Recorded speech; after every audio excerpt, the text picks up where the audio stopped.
little bit something special, a little extra spicy today. Nothing wrong with a little bit extra spice. Let's see how I do this here. This will be an interesting thing.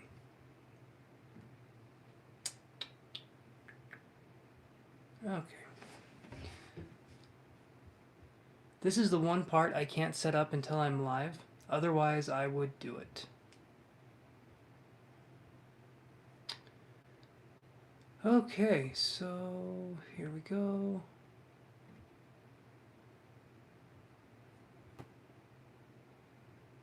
All right, we're golden. We're good to go. Let's move this a little bit more. Hey, there we go. Kind of hard to work with this whole setup, but I think we got it. I think we got it working out here. Okay, so perfect. We're good. Awesome, Elizabeth. Awesome. I'm glad you're doing better. Perfect. That's what we want. That's what we want. That's awesome. I love that. I did feel a connection. A pretty strong connection when we were doing our work here, and it's one of those things that cannot be understated when we feel that connection, right? Quantumly, energetically, when we, how'd you put it? When we witness each other, it helps to move the energies, right? Okay, let me grab another thing of cards here. Let's do this one. You guys know it. You guys love it, I hope. It's not changing. So we have got Mountain Oracle. I got my clarity and closure. All that's left is letting what needs to flow out flow. Perfect. Perfect. I love that, and that's something that I think that's a good way to be.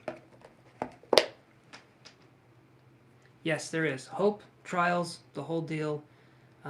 It's meant to reveal more and more about our character, more and more about what's going on. Sometimes it feels hard. There you go. There you go. And I think that's a good way to do it, you know. I myself, I let in very few individuals. And so I understand what it's like to kind of be doing this path and be having it be okay. It's been a long day. I'm just gonna leave it at that. I just understand that there's trials, tribulations, and yeah. No, you're good, Elizabeth. Your energy is not too much at all. And I imagine that's something you've heard throughout your life. I've heard it too. You're too much. Because trust me, when I get hyper, nobody wants that. Nobody wants the hyperness. But you are not too much, my friend. Not at all. I gotta set this up here. Let me do this. There we go. All right. Like I've said many times before, I'm gonna try looking as much as I can at this camera here, but when I put my eyes over here, that's where the chat is. So if you guys think I'm like looking away or like I'm being a shy little baby, that is true. But also I'm looking over here to see what's going on. Okay, let's shuffle and let's kind of see what the energy is going on for today.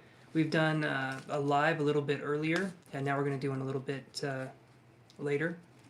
So let's see what we get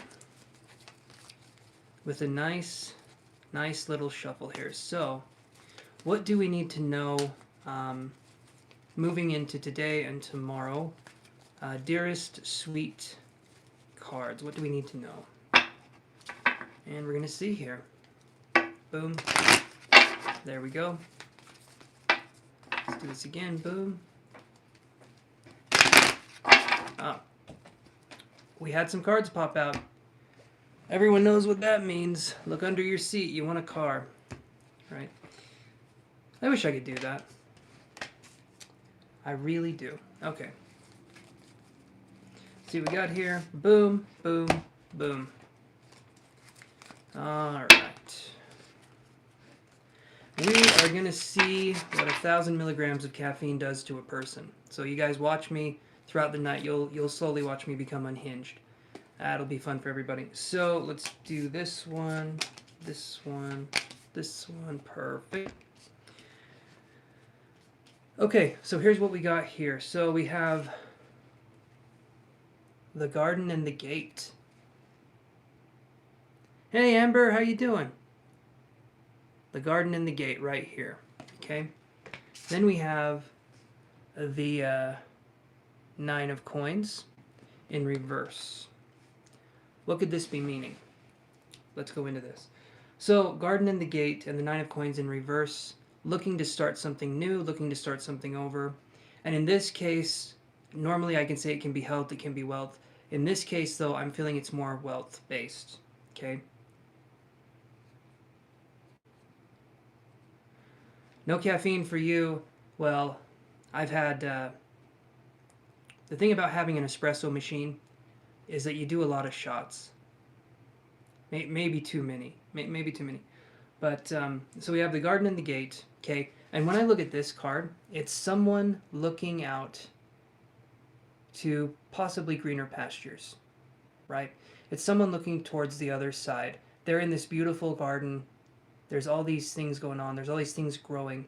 But they're looking out there. Their eyes are looking out to what is beyond the horizon. And so this could mean a few things. This could mean where we're at now, things are going well, but maybe we want things to go better. Maybe we want things to be even better. And sometimes what can happen is that people tell us that we're asking for too much or that we're being too this or too that, okay?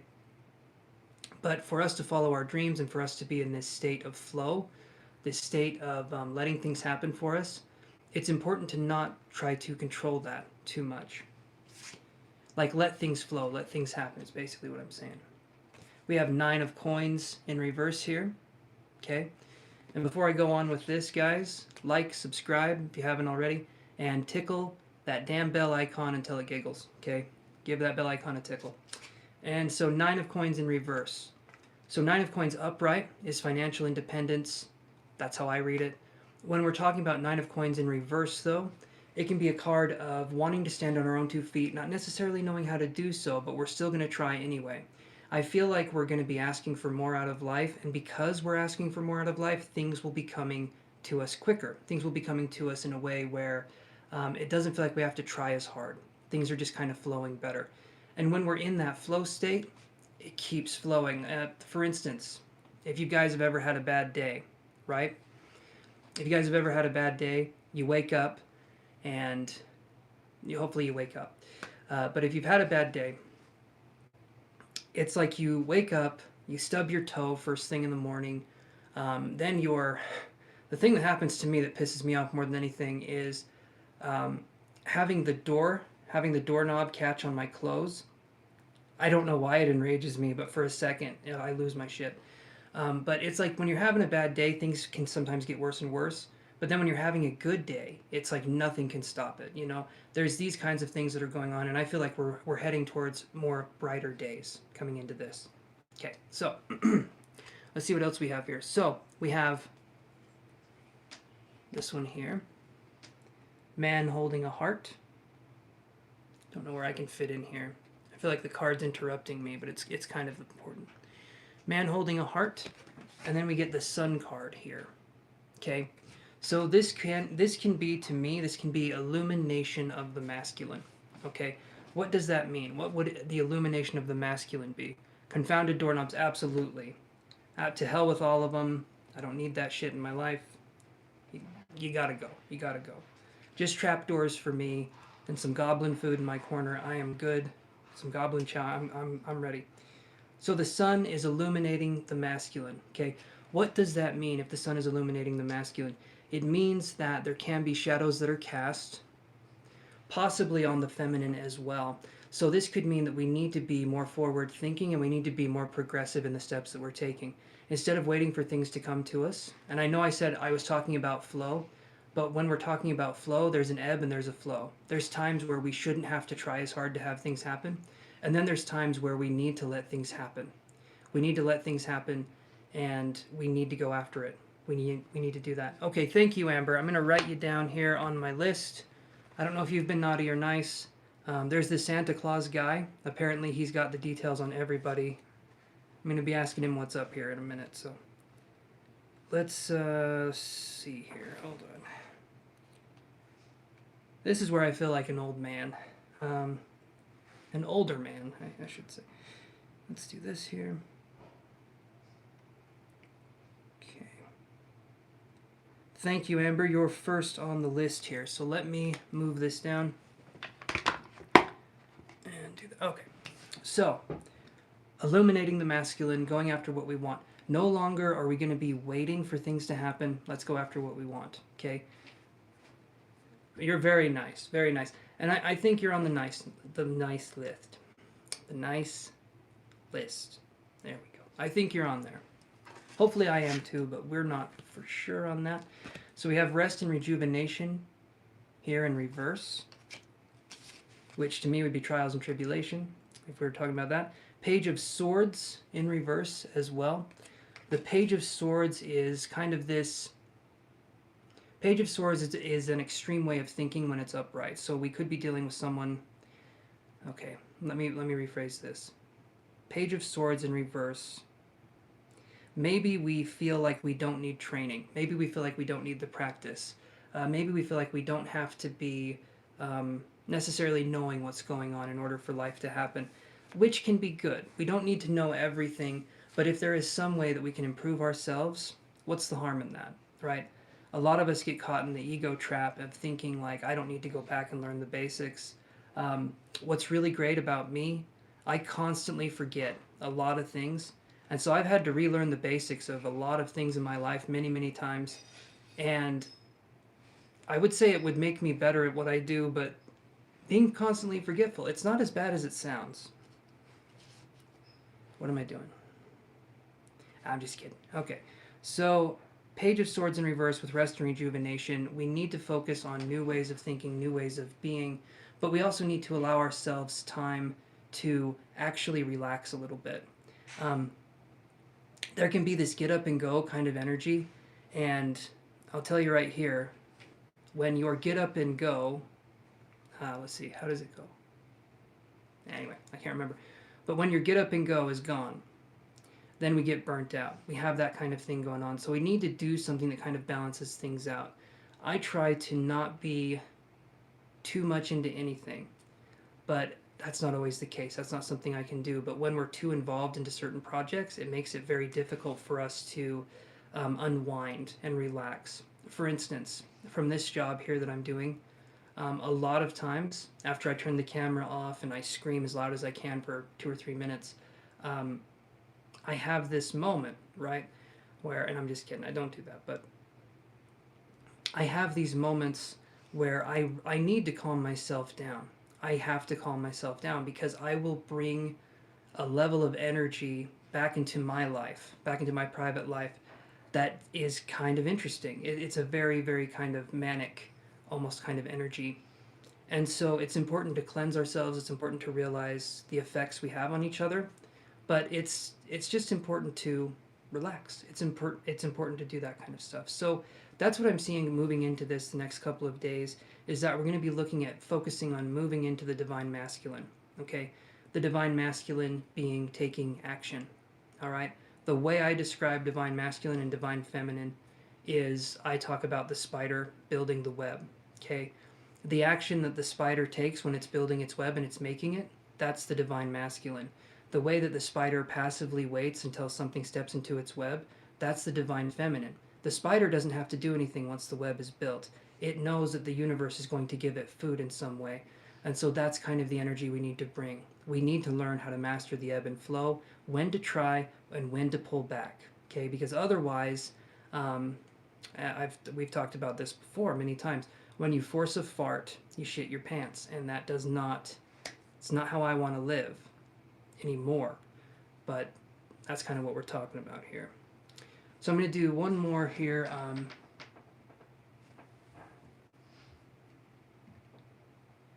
I don't know why. Sometimes it gets messages here, and it, I don't know. Hey, Chantel Coconut. I like the name. Awesome, awesome. So Chantel, I do questions on here, but I generally do something where it's $10 for one question, $25 for three questions. Um, I feel like that's a fair price. You can see how I work with other people and then decide if that's something you want to do. But yeah, I can also do energy healing, and you guys can check out a link down below. My prices are pretty much the same, but we can do private readings instead. Depending on what you guys want to do, we can do video phone calls, we can do that kind of stuff. So I do private readings as well if you don't want to air your stuff out here, okay? Thank you for the like, I appreciate that. Let's see here. Never push out a fart, 100%, 100%, okay? You will have a fart attack. That's not a good thing. Definitely not a good thing. Okay, so let's shuffle these cards here. Let's give them that little special sauce that we've been talking about here. Alrighty. Hopefully everyone is going to be having or has some plans for a fun weekend. As I have said many times, I am a hobbit. There are no plans. It's just going to be really damn quiet. That is going to be what's going on for me. Oh, I enjoy the quiet. I really do. Okay. Let's do this here. Hopefully all is well, Jenny G. Alright, let's do this. A little bit more of a shuffle here. Alright. Do you guys ever get random body pains? Like in weird spots, you know, like your left eyebrow, or like these weird little pains, right? I get those every now and again, and I wonder what's going on. I find them very fascinating. And a little concerning. In a given week, I probably think this is it at least one time. This is my time to say goodbye. That sounds dramatic, I know.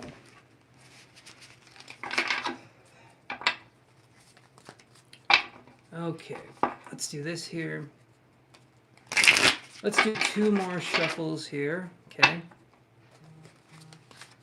Oh, okay. Two more shuffles, okay? Let's do that. And then we're going to go one more. Nice, nice, nice. Okay, so here's the part. Here's the part. You guys get to cut the cards. Thinking we're going to go, maybe let's do it right. There we go. All right. Okay, let's see what we get here. We're doing this one. This is going to be for the next couple days. The first card we had, that's going to be today, tomorrow. This next one's going to be a few days after that. So this is going to be more focusing on the weekend, these next couple cards here. So, alrighty, so let's see what we got here. One more shuffle on this one. There we go.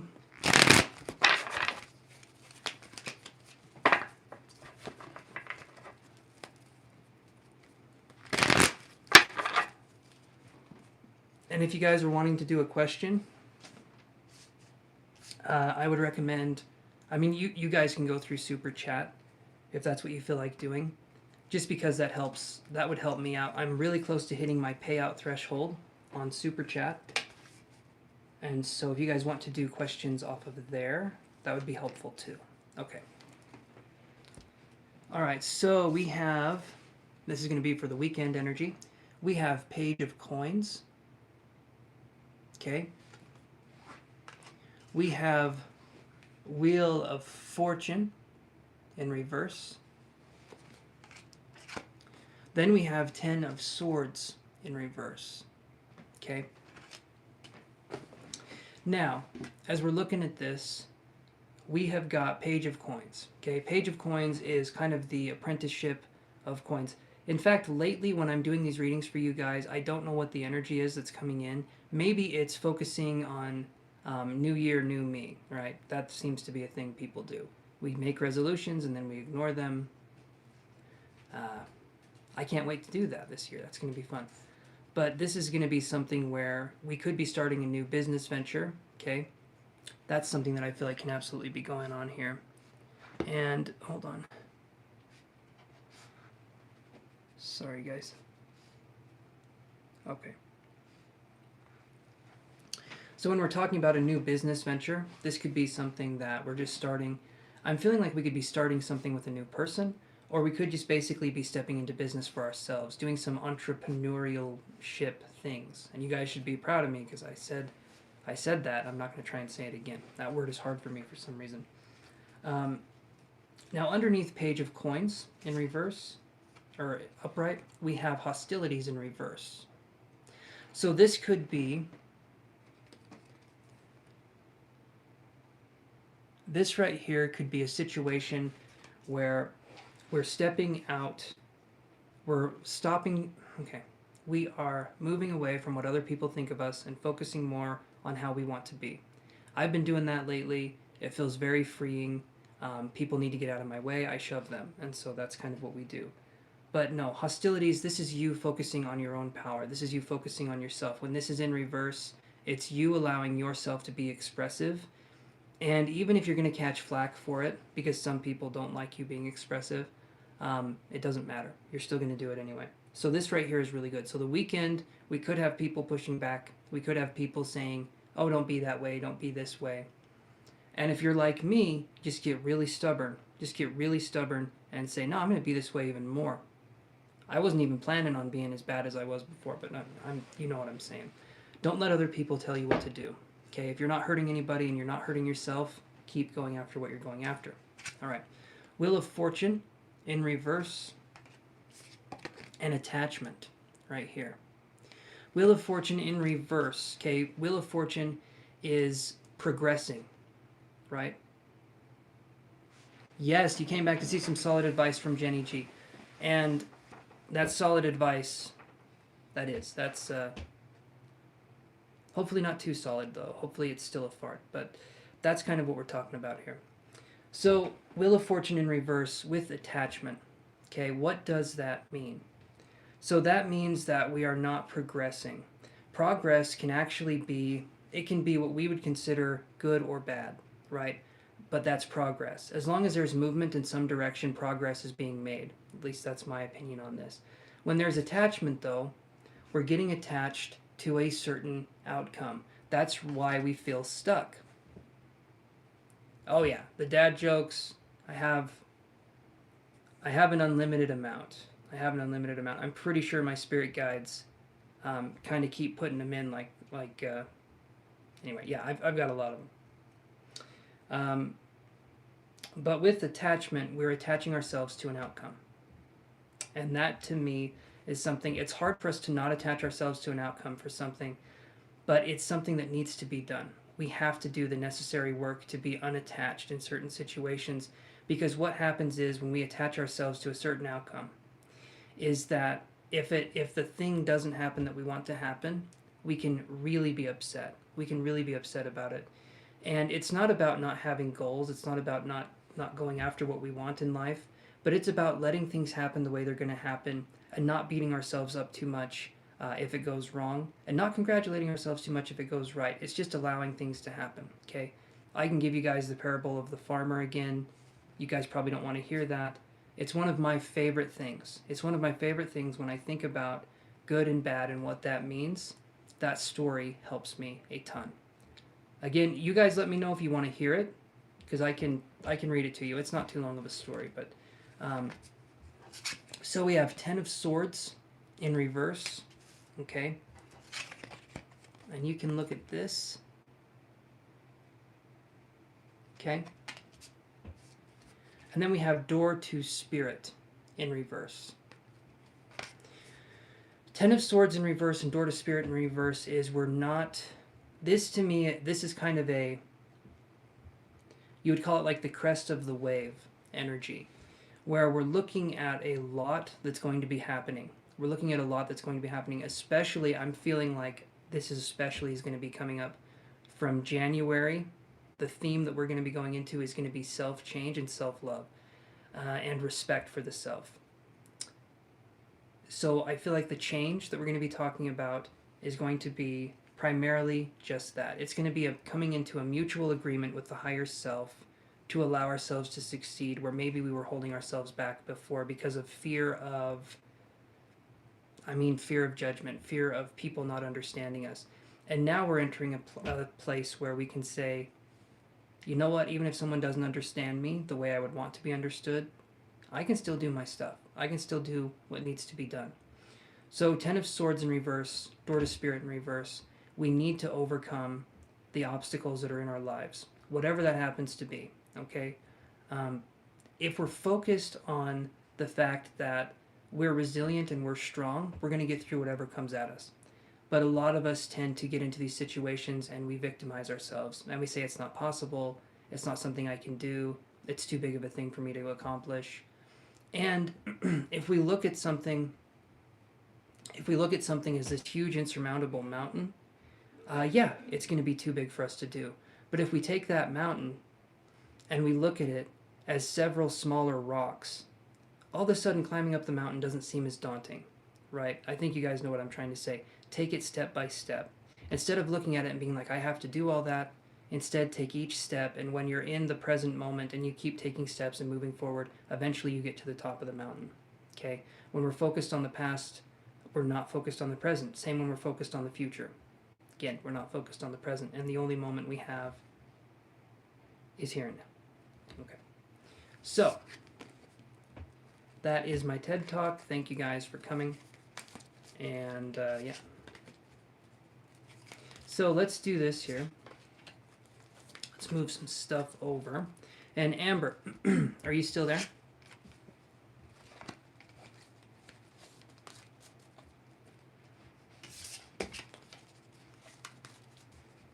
Okay.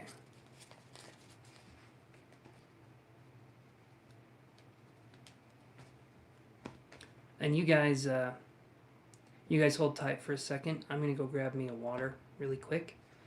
And yeah, so give me just 1 second here. Oh.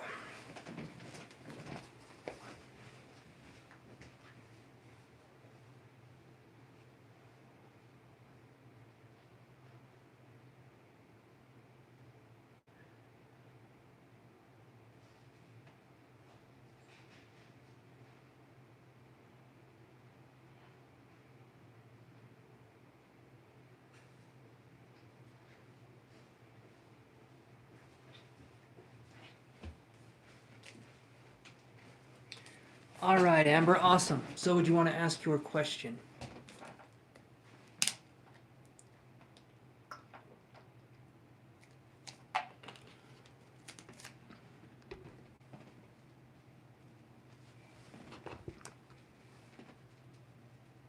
Okay. I'm just going to be shuffling some cards here, and we'll see what comes up.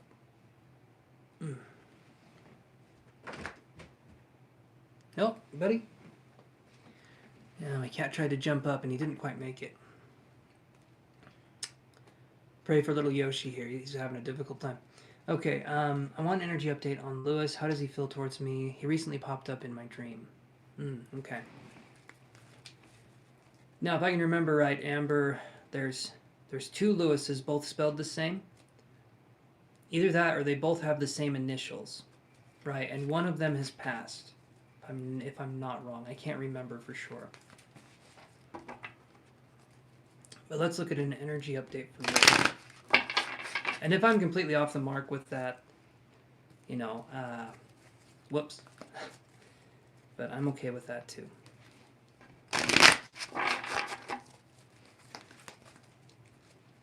All right. Let's do a couple shuffles here. Amber is wanting to know how... She's wanting an energy update on Lewis. So let's do this. This one is alive. Okay. All right, so let's look and see what we can find here.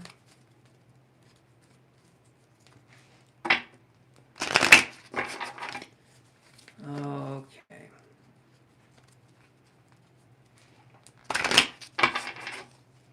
Here we go, everybody. So...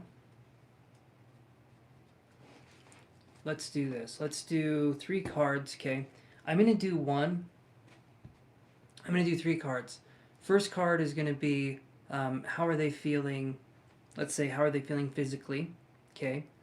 And then we're going to say, how are they feeling about you, Amber, emotionally? And then the third card is going to be, what's going to be the outcome of this kind of energy? So let's look at that. So the first card is going to be how they're feeling physically. Okay. That's interesting. So the first card I get is strategy. Okay. That's an interesting card right here, and we'll go into that a little bit more, but I'm going to do these other cards too. Second card is how are they feeling about you emotionally, right? How are they feeling about you? I get broken heart in reverse, okay?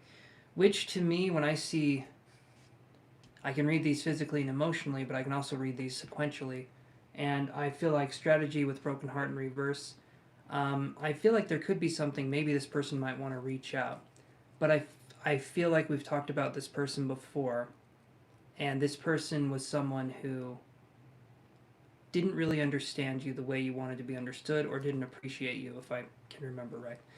But let's look at the outcome of this. Kind of, if we just let things happen, what would be the outcome of this for Amber and possibly Lewis? And then I get this. Door to romance in reverse. So the energy I'm feeling from Lewis is that you had a dream about them.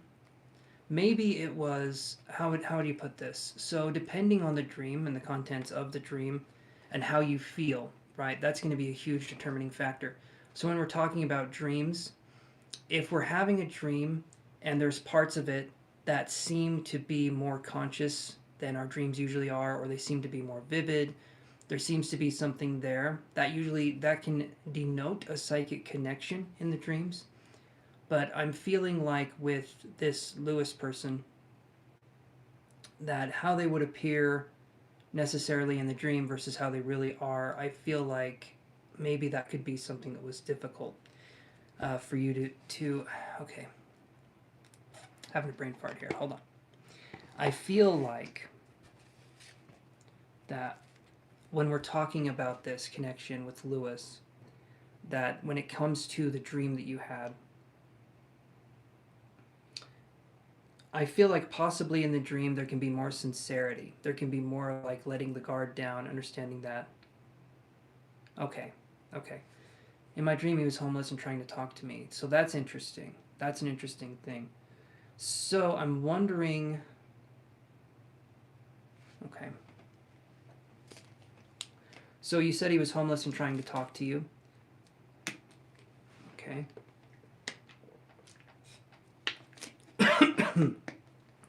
Which immediately in the dream puts you in a position of like,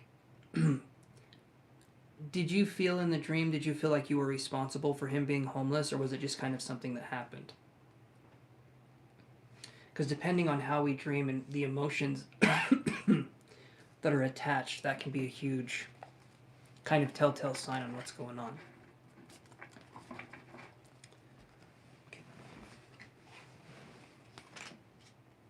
Okay. I had another card coming up, so let's do this again.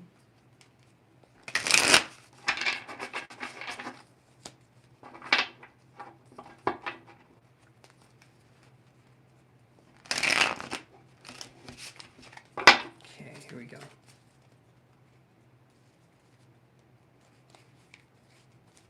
Which goes against his glossy persona. Okay, okay.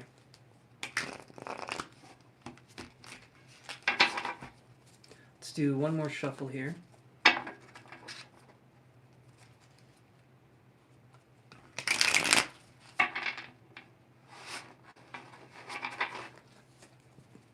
Okay, let's look at these other cards here.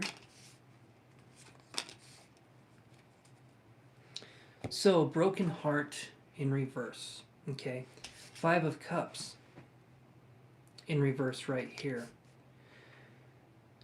So, is there a part of you, Amber, is there a part of you that feels like, I mean, obviously you're asking me the question, but who was the one that kind of ended the relationship with Lewis? Was it you that said something and got out, or was it him that the left? Because I can't remember. We've talked about this, but it's been a minute, so if you wouldn't mind refreshing my memory.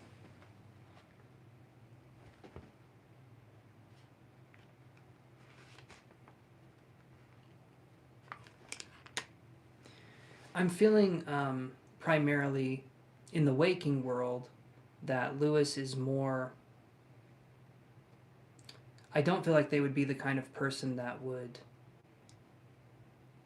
be humble, I guess, would be what I'm talking about here. And in your dream, seeing them homeless, seeing them disheveled, like you said, that would be them losing everything, and they would sort of have to learn to be humble, right, in those kinds of circumstances. So maybe that was something that was coming into the subconscious, where we would see what that person would be like given the circumstance of them no longer being able to hide behind a job or being able to hide behind this glossy, like you said, persona.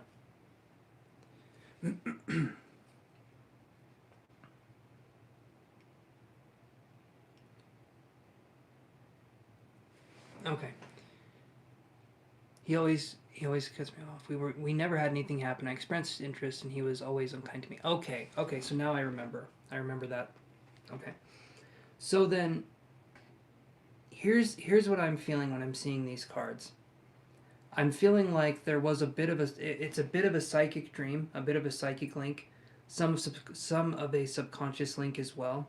So there was a connection. Something happened, but I'm not feeling that it's going to be anything moving forward. What I'm feeling more than likely is that this person may try and reach out, um, but if they do, I would honestly say, Amber, with how they've been. Yeah, see, and that right there shows you. So I mean, you understand that if even on a platonic level, this person was being an asshole, right? Um, that means that there's nothing. That means, in my opinion, that means there's nothing there. So, I feel like there may be someone trying to reach out, or he may try and reach out, but I would definitely stay away from it. Right? You do what you want to do, but I'm feeling like there's a little bit of a reach out. I'm feeling like there's a little bit of something coming up, and it would be up to you on what you would want to do in that kind of scenario. Give me just, and then I had on the door to romance in reverse, I had the Hangman right here, and the Hangman is also in reverse. Again, I know it doesn't look like that. It looks like he's just doing some, you know, Amber, some LA yoga poses, because that's kind of what we're looking at here. But that's what I'm seeing, is that this person is refusing to see things from a different perspective. And here's the interesting part. When someone is showing you, when someone is being mean to you in more of like a public setting or more of like an acquaintance setting, you don't want to see what that looks like privately. You definitely don't. This is someone who's unhealed, and you're someone who's trying to heal themselves and trying to understand things from a different perspective. I do feel something's telling me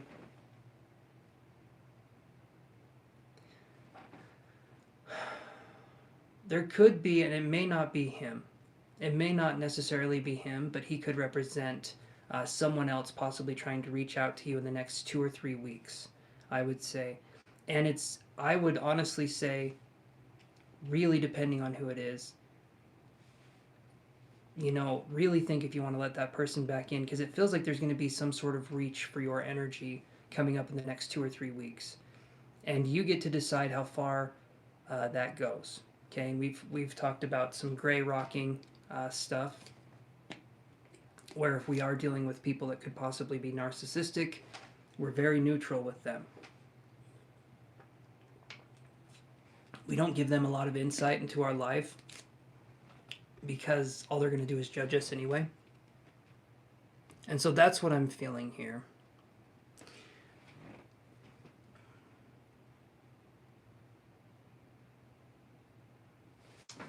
I'm just struggling to come to terms with why he was so mean. He admitted he thought I was always nice. There can be a few reasons, but ultimately it's nothing that I feel like let's do this for an example. A lot of times when I'm helping people in these kinds of scenarios, I feel like they do want to know why someone would be mean. or why something would be happening in that way. But generally, what happens is that people tend to sort of want to help. They want to help the person. They feel like they can change them. They feel like they can help them. Right, right. And that's the part where I honestly feel like when someone shows you their true colors, listen. Don't ignore it. Don't try and gaslight yourself. Don't try and say that, oh, they're only mean to me on Thursday and Tuesday, so, the rest of the time they're all right.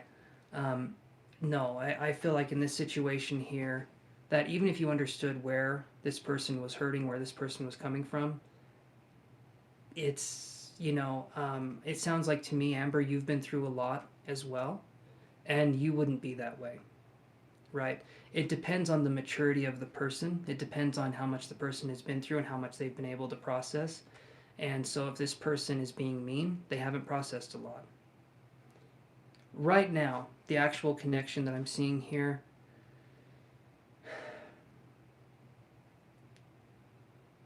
I'm feeling like there's going to be, like I said, some sort of reach out.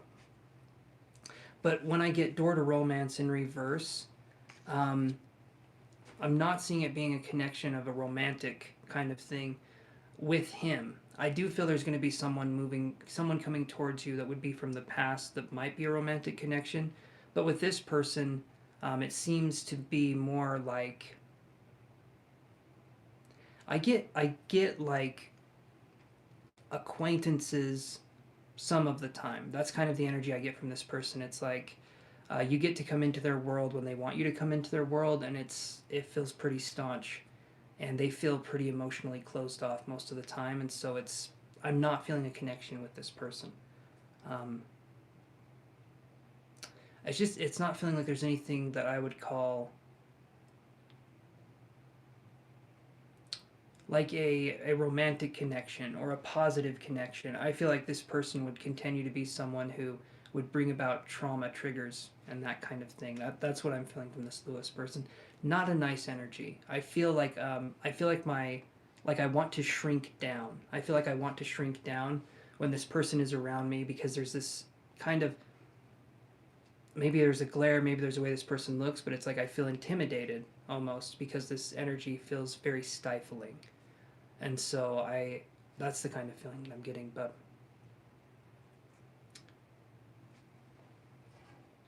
I feel like it's just going to be one of those things that if this person says you're nice or they say you're this and that, that's great.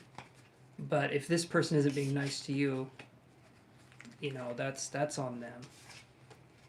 But that's what I'm seeing. So I'm not feeling a connection there.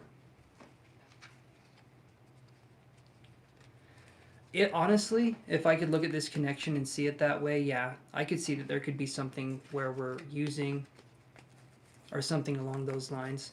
I don't get I mean literally strategy. Okay? When we're talking about how this person felt physically, I got the strategy card. That seems to me weird. It feels like there's a conniving kind of energy or it's almost like a villain tenting their fingers and being like, "Yes, yes." I'm getting that kind of feeling from this person where it's like I don't get a bunch of sincerity.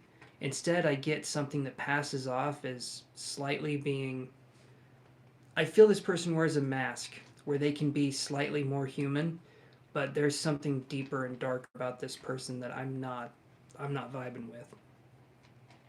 It feels like it's just kind of at times it bubbles to the surface how this person is, but there's a darker side to this person. So that's what I'm feeling here. So I would say be careful, in these kinds of situations, and yeah, almost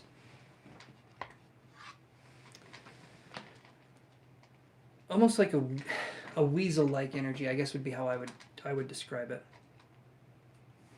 I'm gonna do this here. Okay. But does that help answer your question, Amber?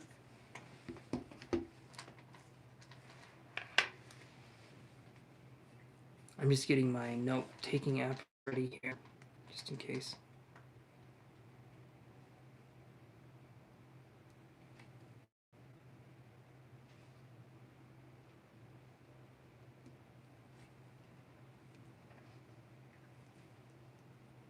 Hey, Manju, how are you doing?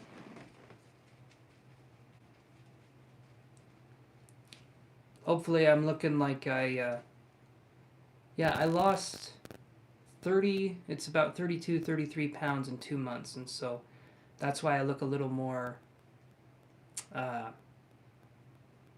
trim, I guess. No, Amber, it's okay. It's okay. I do some cleansing afterwards. I'll be fine. I will be just fine. But I'm just letting you know that it's not a fun kind of energy, but at the same time, it's just that. It is just energy. So I'll be able to shake it off, so don't you worry about that. Come to me, Amber, whenever you need information or anything like that, and I'll try and do my best. Okay? It's not too much for me. Um, but thank you for caring. That's very sweet. Um, Hi, Akanksha. I'm doing good. How are you?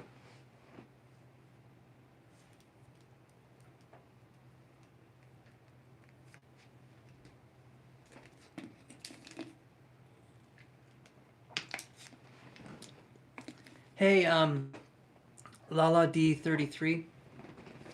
I like the name, by the way. That's a good name. Um, so the way I do it here is I do $10 a question, or 3 questions for 25, or we can do some energy work, or we can do some different stuff. But I don't do free questions. So you guys can see how I work. If you guys like my energy, I would hope you could invest in that with me to help support the channel that I'm doing here. But I can understand if some people don't want to do that. But uh, yeah, I do appreciate you guys asking first if you can ask a question instead of just barking them at me.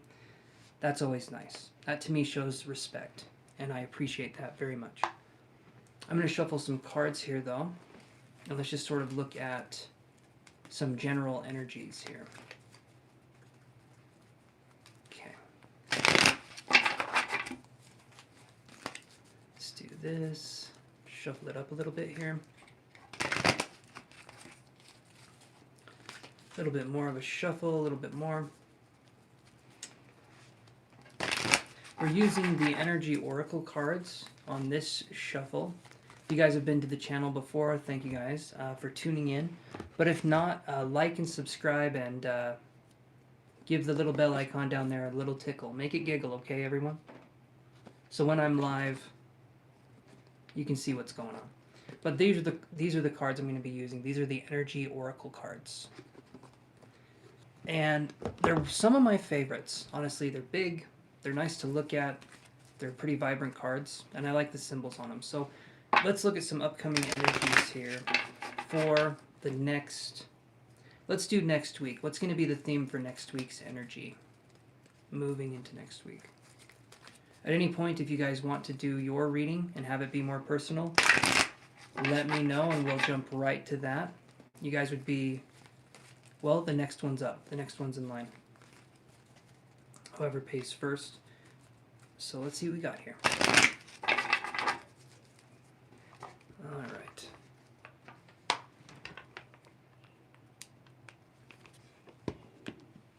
A couple more shuffles.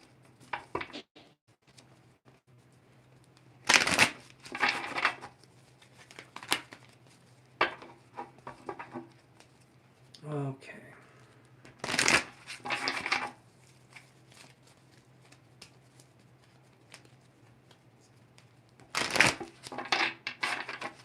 Okay, let's look at these cards here. Hey, Shivanshi. I'm not even going to try and say the last name. Trust me, I would butcher it. Hey, Tia, how are you doing? How are you guys doing? So thank you guys so much for asking if you can ask a question instead of just barking them at me. I appreciate that immensely. And any other tarot reader on here, they'll appreciate that too. It's considerate, and I appreciate that. So I do charge for my questions. I don't do anything free, but you guys can see how I read and go from there. It's $10 a question, or 3 questions for 25.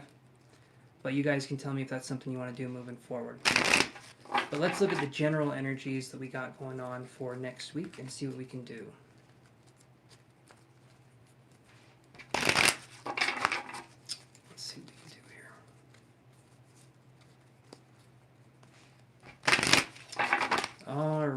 So, all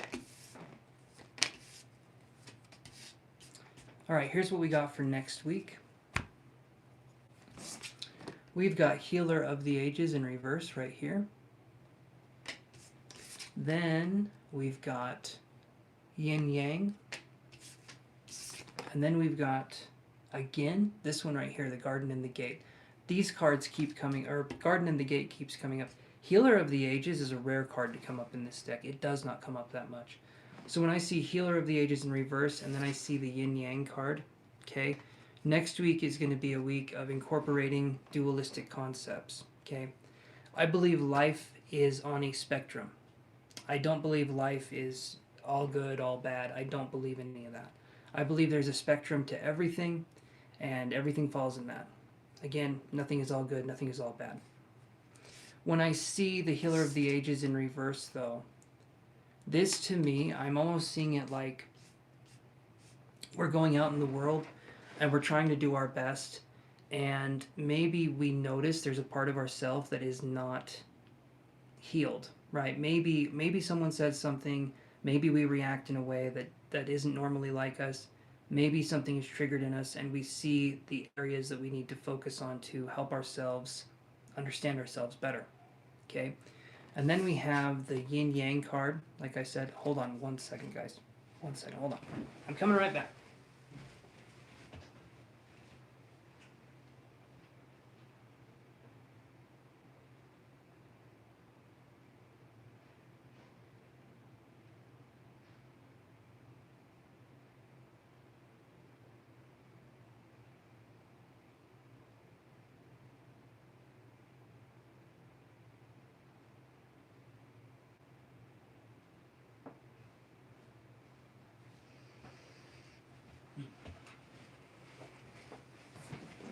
Okay. Sorry about that. I had to go find my mind. I lost it a little bit earlier, so I think I got a handle on it though. So the Yin Yang card, okay. What's interesting about this card, we live, as I've said many times, we live in a dualistic reality. We know light because we know dark.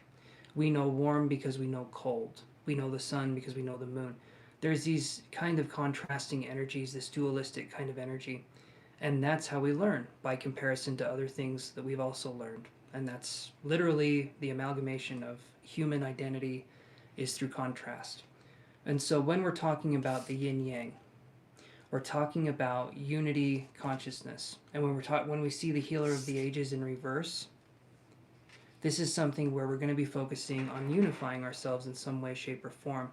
So this is going to be moving forward, basically in integration. And you can call it integration of the inner child, integration of just being more whole in general. That's going to be something that's going to be very helpful moving forward.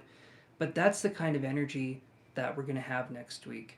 Something's going to happen. I feel like something's going to make us feel like we're not quite where we want to be. And that can seem like it's bad at first, but ultimately understanding that nothing is neither bad nor good, but perception makes it so, that's going to make it so that we can move forward in a way that's more positive, right? So ultimately, look at this as a way for us to learn and for us to understand that our reality is not something that can be so easily defined as good or bad, right? There's definitely so many more facets to it. I mean, it goes on and on and on. But like I said, I can give you the parable of the farmer, right? Because basically, even in good situations, bad things can happen, quote unquote bad things, and in bad situations, good things can happen. When sometimes when our world comes crashing down, better things come from that. Other times when we're building something up and we actually get what we want out of life, sometimes we realize it wasn't what we wanted. And that's kind of the name of the game. So, hey Jake White, how are you doing? So here's what I do on this channel. It is, I do one question for 10.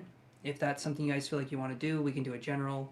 It can be love. It can be whatever you guys would want to do. I give you guys answers. It is accurate. And so you guys let me know if that's something you want to do. If not, I'm going to just keep doing some general readings here. This is for next week coming up. So let's do this here. We got these cards here. These are the Fountain Tarot. And again, I am having some very considerate people. Jake, along with other people, ask if they can ask a question first, right? Instead of barking their question at me, which is very nice. That's very respectful, and I appreciate that. And other tarot readers will too. So let's do this. Let's shuffle these cards up a little bit. Oh, there we go. How's everyone doing? Anyone have some fun weekend plans? I do not. I definitely don't. But I'd like to think I do. I'm just going to be home in the quiet. That is where I like to be. You guys can't see it, but I have a hermit crab shell on my back, and I just kind of go inside. Just kind of suck myself inside and stay there for as long as I can. Okay, so let's see what we got here. Alrighty. So underneath Healer of Ages in reverse, again, I'll show you this card here. Kind of reminds me of a Jesus figure, definitely.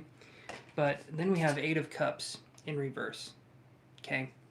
Eight of Cups upright is a card of walking away from situations that no longer serve us. When I see this in reverse, though, we could be walking away from a situation that because we haven't healed ourselves to a certain level, we're stepping away from an opportunity. So next week, we could have a situation where we feel triggered, where we feel like we're being picked on, we feel like things are happening, and really it's because we haven't healed a certain part of ourselves, okay? And that's why we're feeling that way. So if we have something happen, all right, and we find ourselves getting, let's say we find ourselves getting unrealistically like angry or upset or scared, and it's like it goes from a 0 to like an 11, that's when you know that a trauma trigger has been activated, is when we start to feel very irrational with our actions, with our choices, with the way we're thinking. That's usually when we know that there's trauma, there's something that needs to be healed, is because we're feeling triggered. We're feeling that response. And it can be anxiety as well. In fact, that's a pretty common one. So next week, let's look for that. Let's see what happens, and get upset. Feel what it is, whatever it is you're going to feel, but then take a step back and be like, why? Why am I feeling that way, right? So we have Yin Yang right here, and then we have Ace of Wands. Okay. This card here to me is a very, very masculine-oriented card. And we have Yin Yang. Both of these cards are upright. So I don't see anything here that's saying necessarily anything that's going to be overly difficult, but something I feel like next week where we're going to be challenged and we're going to be kind of forced to show up for ourselves and see. So what this could look like, and it can be something simple. When I'm talking about this, it doesn't have to be these grand gestures. Life, depending on how we live it, depending on what's going on, life throws us different challenges. Every single person on this planet has challenges, things that we do, things that we need to overcome, okay? Otherwise, I don't feel like we're necessarily living. If there's no challenge, if there's nothing going on there, the universe wants to keep us progressing. But this could be as simple as maybe someone cuts in front of you in line, right? And instead of just taking it and laying down and letting that person do whatever it is they want to do, you say, excuse me, I was standing in line first. Can you please go to the back of the line? I don't want you to cut in front of me. And that simple act, that's showing self-respect, and that's saying to the universe, oh, you're wanting to change how you've been doing things. That simple thing right there, setting boundaries, that's also a way we show self-love. That's a way that we can move forward with that kind of energy. So it doesn't have to be these grand gestures, right? But it has to be these little tiny steps over time, and then we can change and be where we want to be in the future. So little tiny things, looking for that, okay? And maybe some of it could be, maybe we're a really hot-headed person, okay? I know I've been there before. And our boss or our significant other comes up and they have something to say, and it's like constructive criticism. instead of taking offense to it right away, we take a step back and we say, where are they coming from? Are they wanting to hurt me with what they're saying, or are they actually trying to help me? Okay, I've done that many times where I've taken offense to things that people have said to me that they weren't offensive in any way, but because I was in a certain mood or because I was feeling triggered, I took it as an insult. Okay, and as a man, especially if someone wants me to check in with myself emotionally, that can be difficult for me to do sometimes because my emotions aren't. I feel like my emotions aren't as developed as they could be. Yeah. Okay, so let's look at this. The garden and the gate. Okay. You look at this girl here. She's looking over towards greener pastures. In a way. Hills and valleys, but she's inside of this gate. She's inside of this kind of gated. You know what? I'm just going to say what it is. She's in a garden. There's a gate. There we go.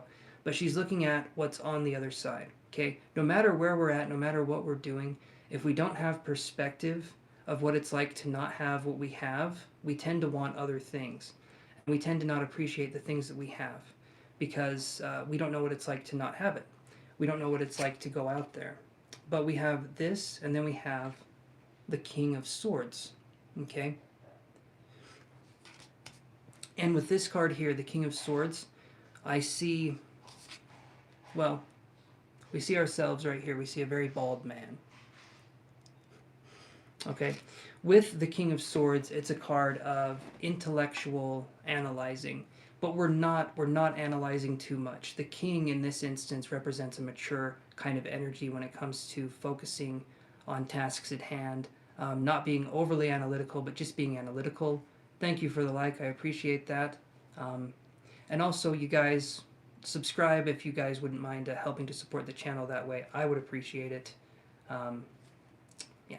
Okay, so King of Swords is a card of kind of intellectual balance, right? The Queen or the King represent the divine masculine, the divine feminine of that respective suit. So when we're talking about swords, we're talking about mental energy. We're talking about air. We're talking about that kind of energy. And what could also happen is next week we could have someone come into our life that could be a Gemini, Gemini, Libra, or Aquarius. Hey, 5D Pixie. That's very sweet of you to say. That's my partner, in case you guys were wondering. She gets to say those things, and she's a very, very sweet, lovely person. Thank you. Thank you very much. But we have this, which is Gemini, Aquarius, Libra. Boom. Boom. I listed all three of them.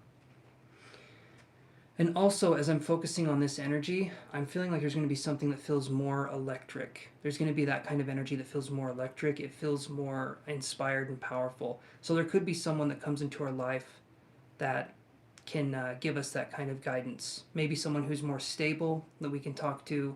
This can be a therapist. This can be a partner. This can be a parent. This can be so many different things, a friend. But it feels like maybe next week, during this time of feeling challenged, I feel like we might have support, or we might have something there that helps us to see things in a way that we don't feel alone in whatever it is that we're going through. And Shubham Kaushik, hopefully I'm saying that right.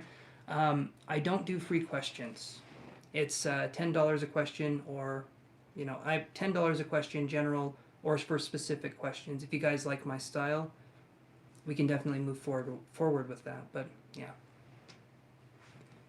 But okay, so let's look a little bit more into this here for next week. Primarily, if we feel challenged, that's not a bad thing. It means we're growing. When we don't feel challenged, when we become overly comfortable and complacent, that's where there's trouble. That's where there's trouble. Humans want to be comfortable. Above all else, we want to be comfortable. We want to be in a warm bubble, and we want it to be just happiness and butterflies all the time. But we don't learn anything. We don't learn anything from that kind of way of thinking. We learn, and again, this is probably not going to get people too excited, but we learn so much more through suffering and pain than we do through happiness and comfort. And that's because it tests us, it challenges us, and it says, let's see what we can rise up to. Okay? All right, let's shuffle these cards here, and let's get a little deeper insight into what's going on.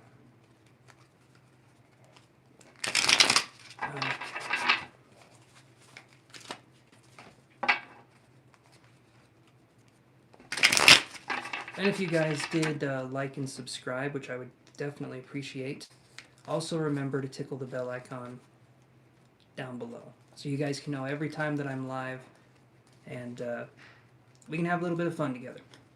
I do a lot of generals, so even if you guys don't pay for a reading, I do a lot of generals, and who knows, your question in some way, shape, or form may be addressed when I'm doing the generals. I've had that happen quite a few times. Okay, so let's look at this.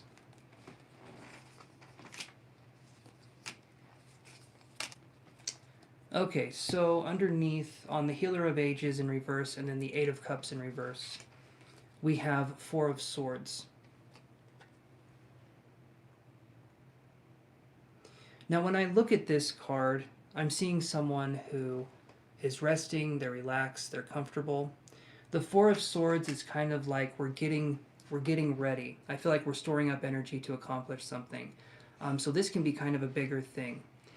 Moving into this, I feel like next week, especially it feels like Tuesday, Wednesday of next week, I'm feeling like there's going to be an opportunity for us to understand ourselves so much better. And maybe it's going to be a situation where something happens and maybe we blow up for a second. But because of that thing that happened, truth comes out, realness comes out.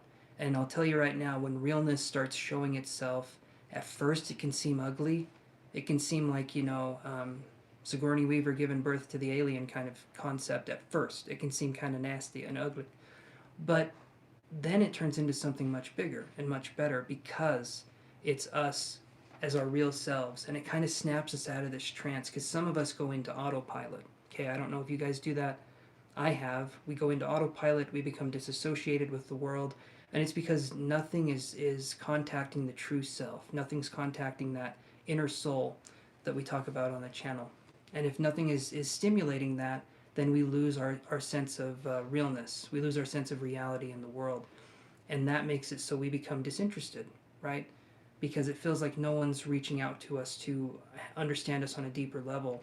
But we have to understand as well that maybe we're not making it so it's possible for someone to reach out to us to understand on a different level. Maybe we're the ones that's holding back on being vulnerable and letting people in. And that can be something. That can absolutely be something where it's like people aren't trying with me, people aren't doing this, people aren't doing that. And it's like, are you letting them have the opportunity to try, or do you shut them down before anything happens? Okay. A simple way of talking about this could be if someone is complimenting you on something and you tell them that they're wrong, that's a way to shut people down, right? And it sounds simple, it sounds kind of weird, but I've done that myself. And if we shut people down from complimenting us, eventually we don't get the compliments anymore. And then eventually we're like, why did that person stop doing that? Why did they stop? And it's like, well, right? So then we have underneath the Ace of Wands here and the Yin Yang symbol, the Yin Yang card. We have these two right here. Yin Yang and the Ace of Wands. Which, by the way, sounds like an interesting title for my next music album, doesn't it? Yin Yang and the Ace of Wands. Okay, anyway, so we have Temperance in reverse here. So what this could mean is next week, we did talk about there being an air sign possibly coming in, Libra, Aquarius, or Gemini, but Temperance is also Sagittarius. So maybe the person that's challenging us could be a very angry Sagittarius individual. That could be something that's going on here. Awesome. Okay, thank you very much, Manju. I will put you on the list here. Thank you so much. I appreciate that. And that's exactly, if you guys want to, I know I have PayPal links and I have Cashapp links and stuff down below. But if you guys want to pay through Super Chat, I'm really close to hitting the payout threshold, and that helps me to get there. So thank you, Manju. I appreciate that. Okay.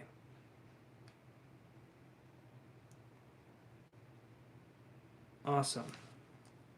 All right, so I'm gonna set this aside for a second. I will say this before I jump to Manju's question.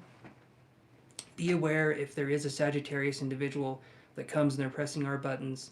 realize that we can take a step back. We don't get to control, or we do get to control how we react, right? And we can respond instead. If someone is really trying to pressure us, really trying to challenge us, take a step back and realize the energy they're trying to get from us. Some people, they just want to see if you're willing to cave to how they are. They want to see if they can control and they can manipulate you by pressing on your emotions. And if we can move past that, that person will eventually realize that they can't get the response that they want out of you. They can't get the energy or the dopamine, right? So that's something that we're talking about here. So let's move on to Manju's question. And let's see here. And thank you for helping to support the channel, Manju. I appreciate that so much. So let's do this here. These cards here.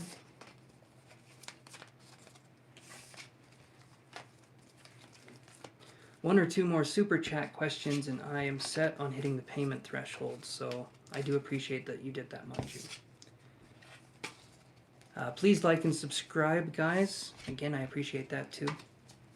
Okay, let's do this here. It was louder than I thought it was going to be. I'm sorry about that. But let's see what we have here. So, I saw PK Cancerian in my dream and we were not talking. It's been a year. What is his energy and thoughts about me? Is he trying to connect? So here's how I feel about this kind of energy here. When we're talking about seeing people in a dream, it depends on the context of the dream and it depends on what's happening. So when we see people in a dream, it can either be a subconscious image of what we feel like that person is or a symbol, or it can be an actual psychic connection. In my opinion, the difference between the two of those things is the feelings that we have, how vivid the dream was, and if the person was kind of acting in a way that was more like, how do you put this? Like it felt more lucid. It did feel like you were actually talking to a person or you were actually seeing a person, right? That's kind of the energy there. My guides often communicate to me, not often, I wish it was often. My guides will communicate to me through dreams, right? And when I see my guide or when I see them, there's this sense of realness that comes from it. So when you see a person or another consciousness that's in a dream, there can be this sense of lucid reality around the person, and then you can know kind of what's going on.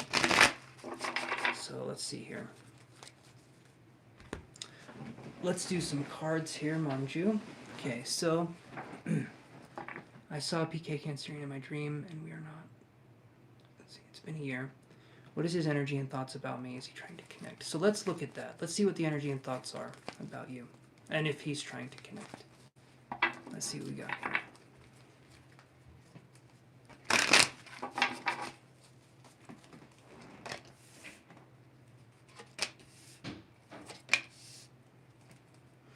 Okay, so here's what I got. We got the Thinking Woman in reverse, the Magician in the Mirror in reverse. I'll show you that one again. And then we have Patience. This one is upright, so this one isn't in reverse. So there could be something, and then I'm hearing, okay, so I'm going to do this here.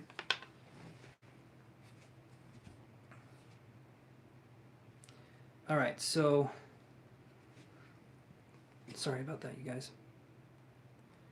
All right, psychically as I'm connecting here, I'm feeling there's something going on here. So let me do this. Hey, San Giovanni, not even going to try to say the last name, but that's what I'm feeling here.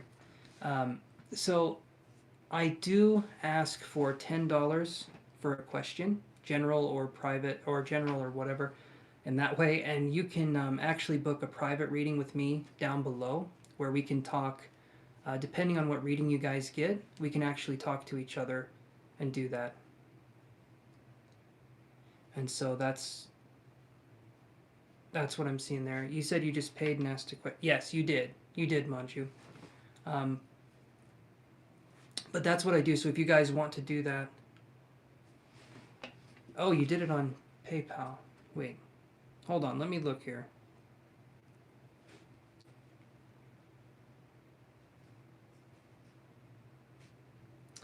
Give me 1 second here, guys. Okay. Okay, alright. I think I got here. Okay. Alright, so let's see what we can do here. But like I said, you guys, if you want to do something... Yes, you did, Manju. You paid on Super Chat. Absolutely. Let's see what I can get here. Let's shuffle the cards. But like I said, we can do private readings that way as well. And I'll tell you right now, guys, I do not bite when we're doing these private readings. I nibble just a little bit, but I'm not much of a biter.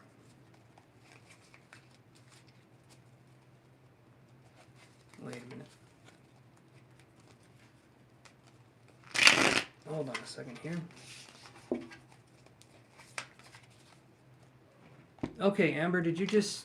Are you still here?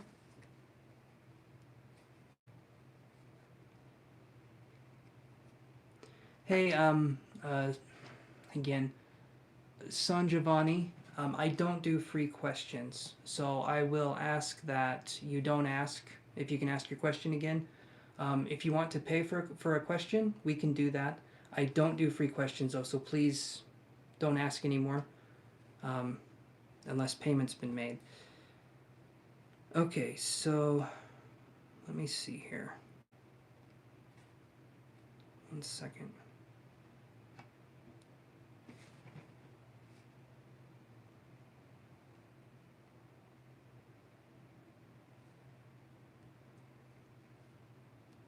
Okay, all right. I do, Amber. I've got time. I'll put you on the list again, so I'll put you back through the list. So give me 1 second and let me write this down. And thank you, Manju, for being patient here. You guys know I try to work as fast as I can, but I am a tortoise sometimes. A cute one, but that's about it. Okay, so let's do this. All right, so you're the next. You're up after Manju, Amber. So you're coming up after this reading here. Hold on 1 second. Okay. And then 1 more second, you guys. 1 more second. It's a little more active tonight, so I gotta go see something really quick. Give me 1 minute. Coming right back.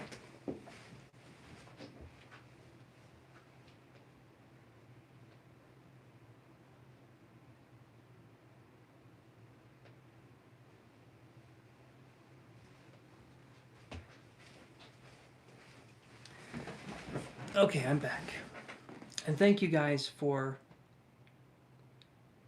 I did, Manju. I received through Super Chat, I got the right amount. In fact, I got 1067 is what it converts to. Apparently when I'm doing this new setup here, I can see exactly how much is being paid. So 1067 is what I got, which is perfect. And you even added a little extra sauce on there to make it a little more palatable, which is awesome. I appreciate that. Okay. So the thing I was going to say was I had a psychic impression for you, Manju, and it was there's this sense of dualistic energy when I'm focusing on this Cancerian energy person. So you say you haven't talked for a year, but I felt what was the energy like when you two were talking? Was there anything that was happening there? Because it felt like there was something there. It did feel like there was something there, but then something kind of fell through. I was feeling like 2 energies clashing. So was there a falling out or an argument, or what happened in that kind of way?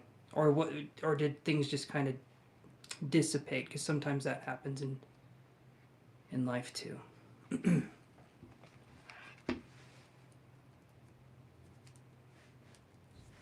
Gonna see what other impressions I can get if there's anything that comes up here. Let's see here.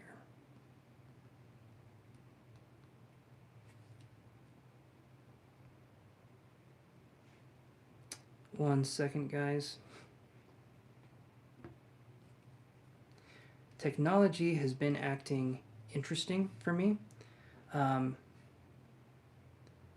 I believe I have and this is going to sound really strange, I believe I have a spirit that comes in here and just just wreaks havoc on technology. I cannot tell you.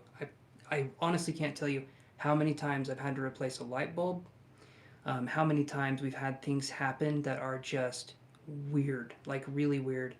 And just, it keeps happening. So if you guys see me struggling with technology, it could be that spirit. I call it the pink spirit. It's a little chaotic. It's not mean, it's not malicious in any way, but it tends to mess with my technology quite a bit. You have the same thing, Amber? Okay, we're twinsies. We're definitely twinsies on that. I mean, technology and me sometimes. Okay. So, first thing I was feeling was the dualistic concept, the dualistic energy. Don't know why I'm doing that with my hands. You guys figured that out. The second thing I'm feeling is it's like a purple. Oh, okay. You think it's your grandma.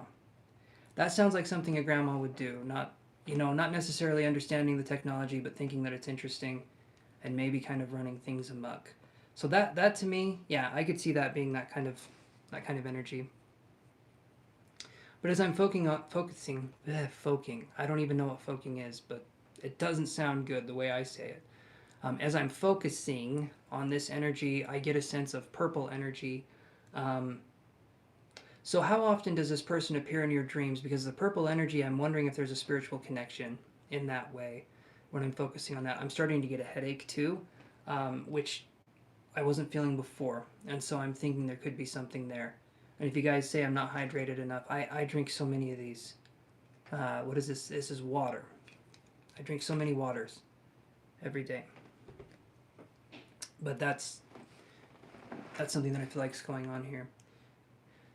Let's see.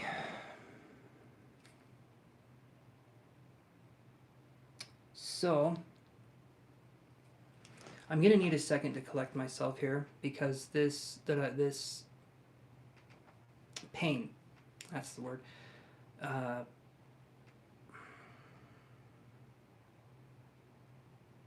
then I pulled my neck out too, right? So I'm a little hurt right now, but the headache that I'm having right now it's starting to dissipate, and I'm getting the word. It almost feels like habitual. So I'm wondering here. Are you there, Manju? Maybe you're typing something and I'm interrupting. I don't know.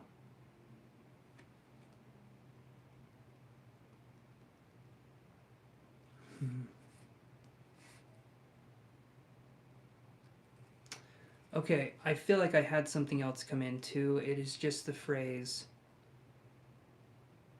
maybe like a darkness or a dark kind of energy. Again, I'm not sure what this is touching on, but it feels like there's some energy here. It feels like there's some congestion. There is some congestion that I'm picking up on this connection here. Almost like I feel, so to answer your question, Manju, I do feel there's a connection here, but it feels like something's really, really blocking it. I don't know if there's like a pride thing involved. I don't know if there's like this energy of just not being able to talk to each other for this reason or that reason, or if there's something going on, but it feels like the connection, it feels like there's something trying to happen, but it just can't. It just cannot happen.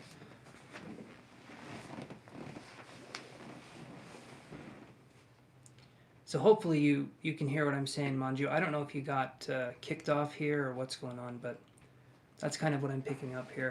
And it's not a super strong feeling that I'm getting, other than the headache, which to me was signifying that there's stuff going on.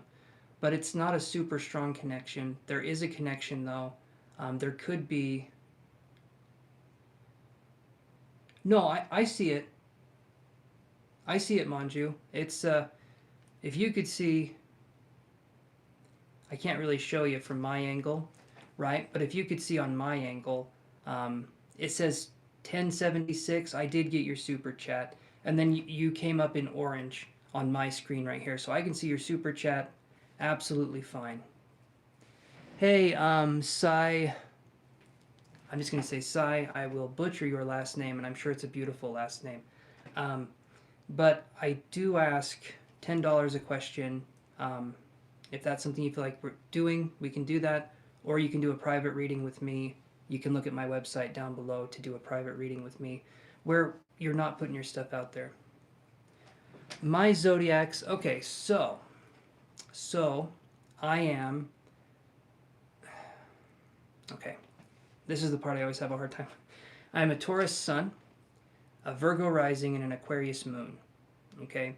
And then all of my chart, in my Western astrology, my whole chart, there is no fire. There's 1 degree of water somewhere. I'm nothing but air and earth, but I'm all air and earth. I'm all air and earth signs somewhere in there. So if you guys are looking for someone, I call it being a fart in the wind. Um, that's about right. Very earthy, very airy, overly analytical, and very stubborn is basically what that summarizes to. If you guys are wondering what I'm like as a person, there you go. Think too much and don't want to do anything. Sounds about right. So that's the kind of energy I'm feeling here with this connection. Let me see what else I can get, because I had the patience too. So I am feeling like there's a moving of energy. I am feeling like there's this movement of energy. And guys, if you wouldn't mind, please like and subscribe. I know I keep saying it, but it helps the channel, right? And I would appreciate it. That is super awesome. I'm a Pisces sun, Capricorn, and Scorpio ascending. Ah, okay. I see how it is. Yes. Hello, can I ask two? So Nisha, or anyone else that's watching, I do ask for $10 a question. If that feels like something you can do, go for it. If you guys want to watch how I work first and then kind of make a decision after that, feel free. But even if you guys aren't paying, please talk in the chat. Please feel free to talk with me. Please feel free to have this be a community that we can be in. I don't want it to be a situation where I'm controlling everything that's going on. I don't want that. Talk, ask questions. Let's do this. Let's kind of have it be a fun place to be, right? A safe space. Okay. So, actually, okay. Let me see what else I can get here. I'm feeling scattered for some reason as well. Normally I do feel scattered a little bit, but this is kind of different. The energy I'm picking up here. Yes, Nisha, it is paid only, but if you want to stick around and just kind of see what's going on here, you can do that too. There's no obligation for you guys to pay. I'm not expecting anything like that. I just enjoy talking, and I enjoy the sense of community that hopefully this establishes back and forth. Getting paid too is nice, of course, but connection comes first. So let's talk about this. So I'm going to focus a little bit more on this connection. I'm actually going to do this instead. I'm going to draw some cards. Because psychically, I feel like I'm getting a bit of like congested energy. I feel like I'm not quite seeing the full picture. Still learning as a psychic, by the way. We should always be learning as psychics, but I'm definitely still learning. So I'm going to draw one more card here summarizing the energy of the connection between Manju and PK. Which, by the way, is cool because it sounds like psychokinesis. That's the acronym for psychokinesis, which is also a very interesting ability. Don't know why I say also, but yeah. What I'm doing, right?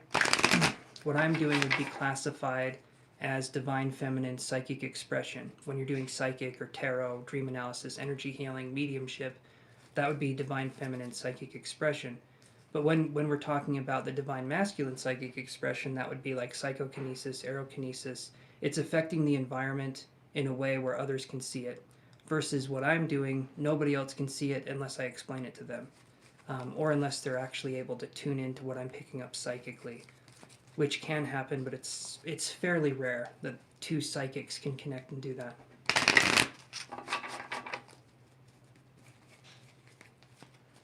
Let's see here. Okay, so Sanjivani, I believe I've already told you before, no, you can't ask your question unless you pay. When you pay, you can ask your question. and we can talk and I can put you on the list. But right now, no, I don't do free questions. There are other people that do, though, I'm sure. I just feel like I'm worth more than that. Okay, let's move on here. Let's do one more shuffle to summarize the connection between Manju and PK. See, and that's interesting too. So this is what I got here. This is Blossoming Abundance right here. So here's what I'm feeling. I don't know what happened in the past with PK, but it feels like there could have been a fallout situation, or something just kind of not working out. And in that situation, I feel like there can be a reconnection. There can be a reconnection with this energy, and maybe this person's even thinking of you, and that's why you had the dream. In fact, it does seem like the theme of today's kind of stuff here is dreams. So I feel like if we felt like it was a vivid dream, we felt like there was a connection, I do believe there could absolutely be something there. So I feel like this person could be reaching out as a possibility, but it does feel like there's stuff blocking the connection. So is there a connection? Yes. But it feels, like I've been saying, it feels congested. As I'm connecting with this energy, I feel congested, right? Don't worry about me. Don't have that be something. I'm just letting you know what I'm feeling from this energy. It feels like there's non-expression. I mean, obviously there's not talking, but there's not an outlet for it. There's not an outlet for this kind of, I don't even know what to call it. There's just not an outlet for this to blossom or bloom into anything. So that's what I'm feeling there. Hopefully, Manju, that helps make sense in some capacity. Need to take a drink. Oh boy. And whoever just liked the video, I do appreciate that. I think you liked it a little while ago, but thank you guys so much.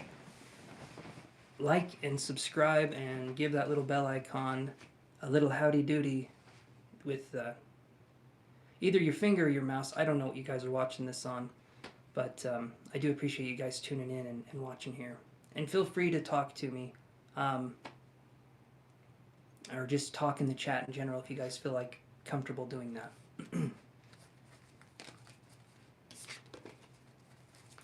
But that's what I'm getting, Manju, so hopefully that makes sense. Something wrong with the internet. Okay, I figured something happened there. Hopefully you can go back and watch this. So what I'm going to say here is I feel like we started, I've been going now for 93 minutes and 23 seconds. And I think I was talking to you about your question for the past 15 minutes. So after this video goes live, Manju, I feel like go to about the hour and 15-minute mark and wait for when I start talking about your question. Hour and 15, hour and 10-minute mark. And I feel like you'll be able to find this again, just so that it's easier for you to see after if you guys lose connection. Okay, now we're going to move on to Amber. Are you still there? You usually are. I like to make sure before I start doing readings, though.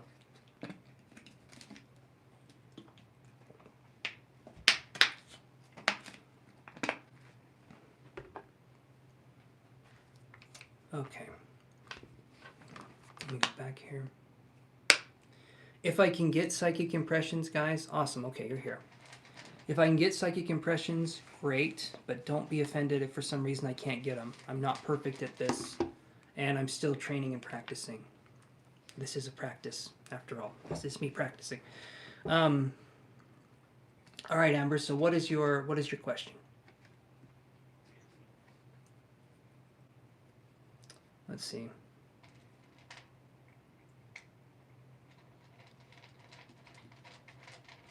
Okay, there we go. Yeah, here we go. This is Yoshi. He's anything but a baby kitten. He is a mixture between a trash panda and a badger, is what I would classify him as. He can be sweet as can be, but he can also turn pretty quick. I think he has emotional regulation problems, just like Daddy. but that's kind of what I'm feeling. So this one's Yoshi, okay? You guys can't see Hazel in the... You guys can't... He's poking his head up there. But you guys can't see Hazel right now, but she's the other one. So he's the boy, she's the girl, and Hazel is adorable. You guys would love her. When she comes into a room, she headbutts your foot. If you're like feet her up on a chair or you're doing something like that, she is so cute. She is absolutely adorable. Okay. So Amber says, I wanted to know if Brad is still trying to sabotage me. I've recently seen people from the group popping up more on my social media and have gotten new cold shoulders from other mutual friends. Yes, Yoshi is a soul, absolutely. So for Amber, let's see. So you're wanting to know if Brad's still trying to sabotage you. Okay. Let's look at this coming up.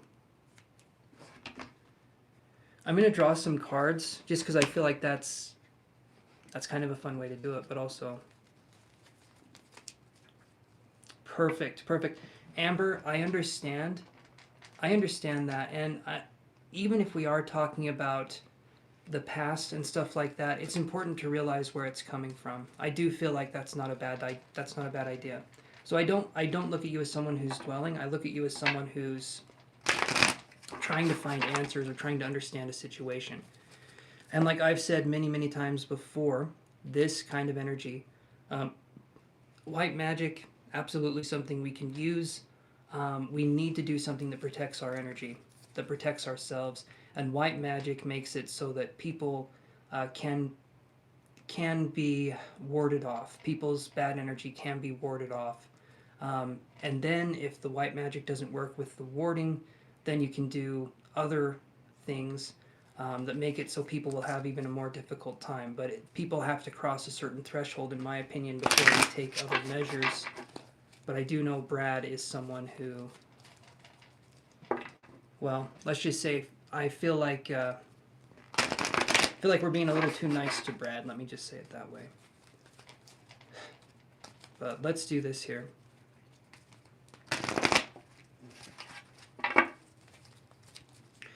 And I wish I knew more. I wish I knew more about...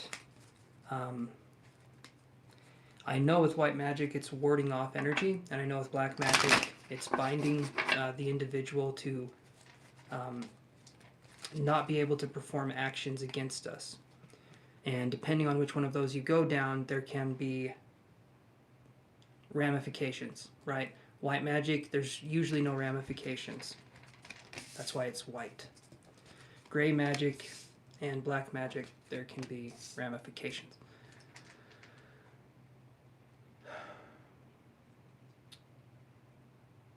Okay, so here's what I'm getting. I'll read these cards to you, Amber. So we have Rest and Rejuvenation in reverse, and I'll explain what that means.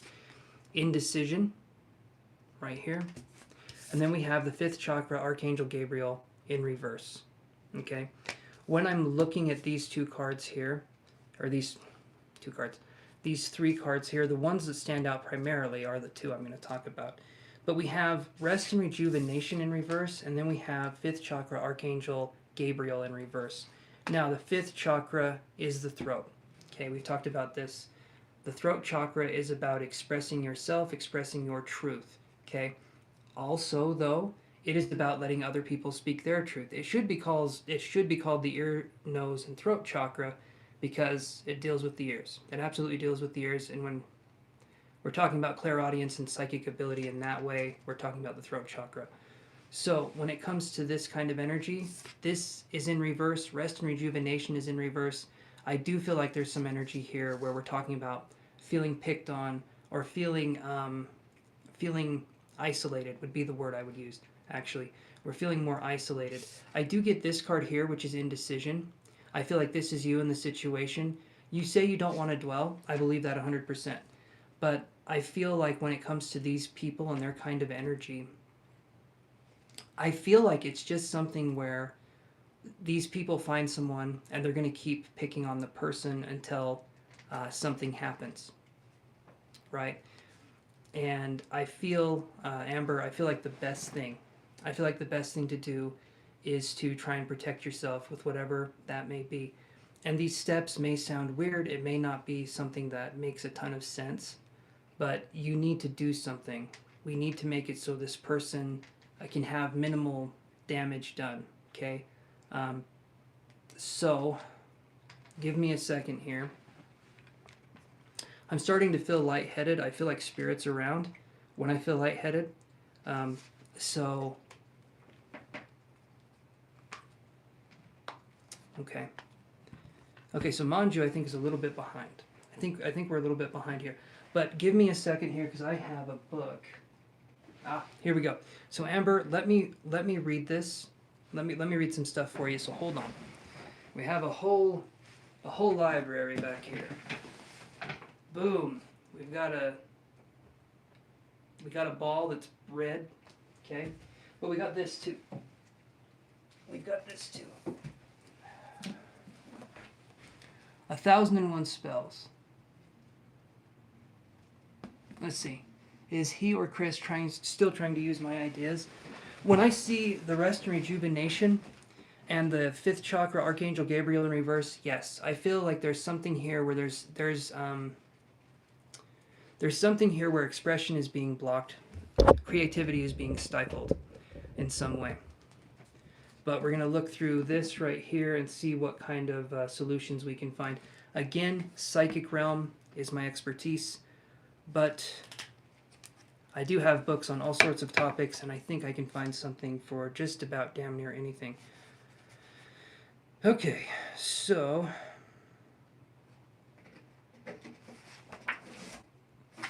give me a second here, guys, and let me look.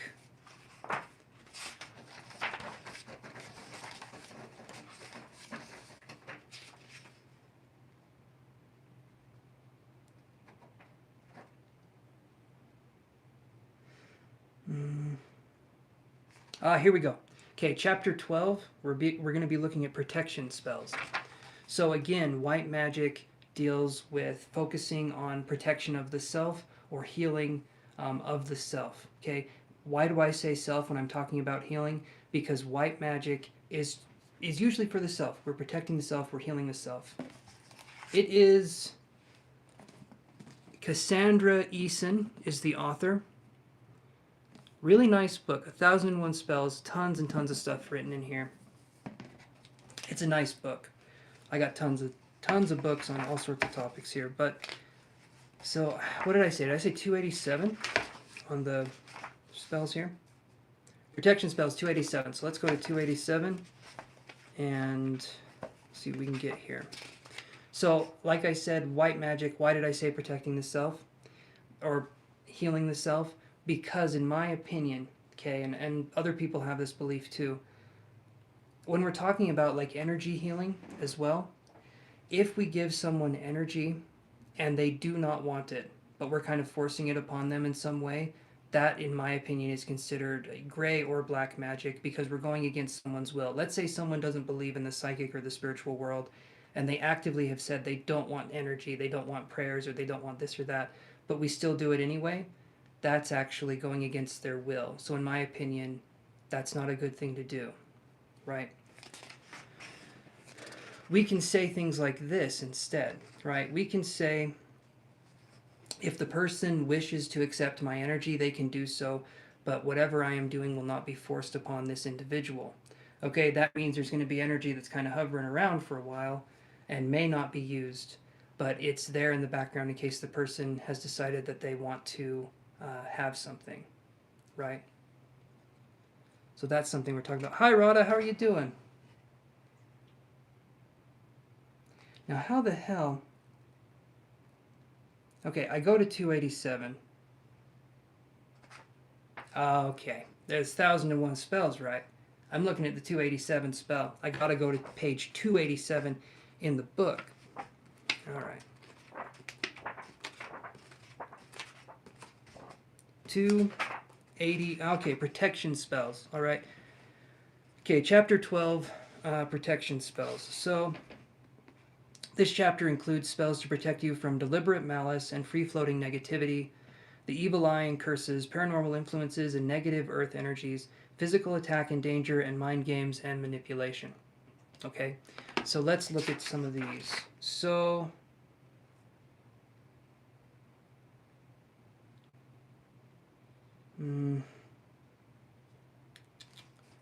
give me just a second here. Okay, this is a good one. All right, this would technically, in my opinion, okay, these are my opinions, everyone. Okay, so what about this one, Amber? This one says returning malice to the sender. I feel like all you're doing is taking the force that they're putting out and putting it back against them. I don't feel like you're adding anything of your own, but you're taking the energy that they've put against you and you're using it against them. You know, it's kind of like this. If you imagine in martial arts, I think it's, what's it called? It's not Hapkido. Is it Aikido? I can't remember. But you use your opponent's force against them. So when they go to punch, you make it so that you like grab their arm and you push them. But all you're doing is you're using the force that they're already exerting towards you against themselves. And so that's kind of the energy that we're talking about here. So, Amber, I can read to you this that we need because it says right here all you need is an incense stick. And I figure you being in LA, incense sticks are in no short supply. Just have a feeling here. Hi, Priya. How are you doing? And hello to all the new people. Please like and subscribe if you wouldn't mind. I'd appreciate it. Yeah. So, with all this being said, though, please exercise caution in doing this kind of stuff. Please have that be something.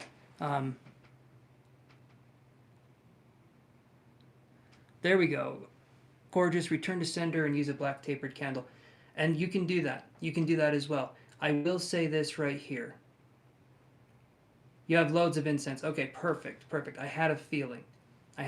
In order to live in LA, you have to have at least 500,000 incense on you at any point in time in your house. It's like a law. It's a weird one.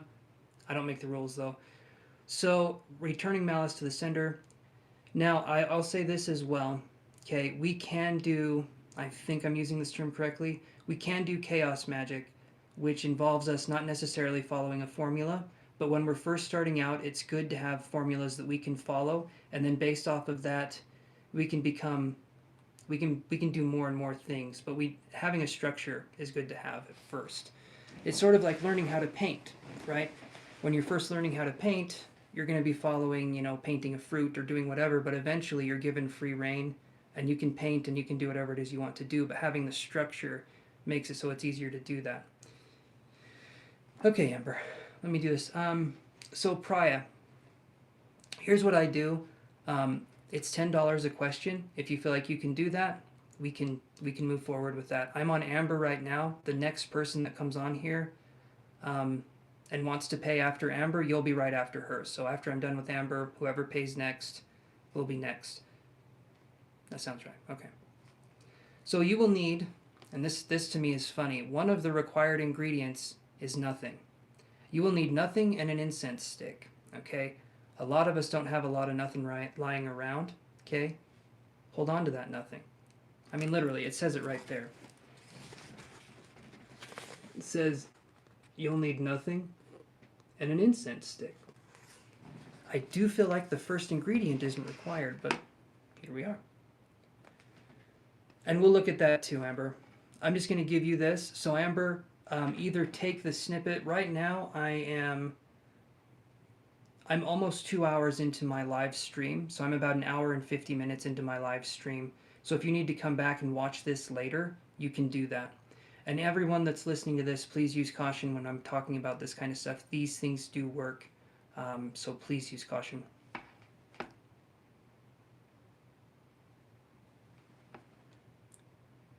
Hey, Olivia Pam. That is an interesting question. Me just picking a number and you wanting to know the number.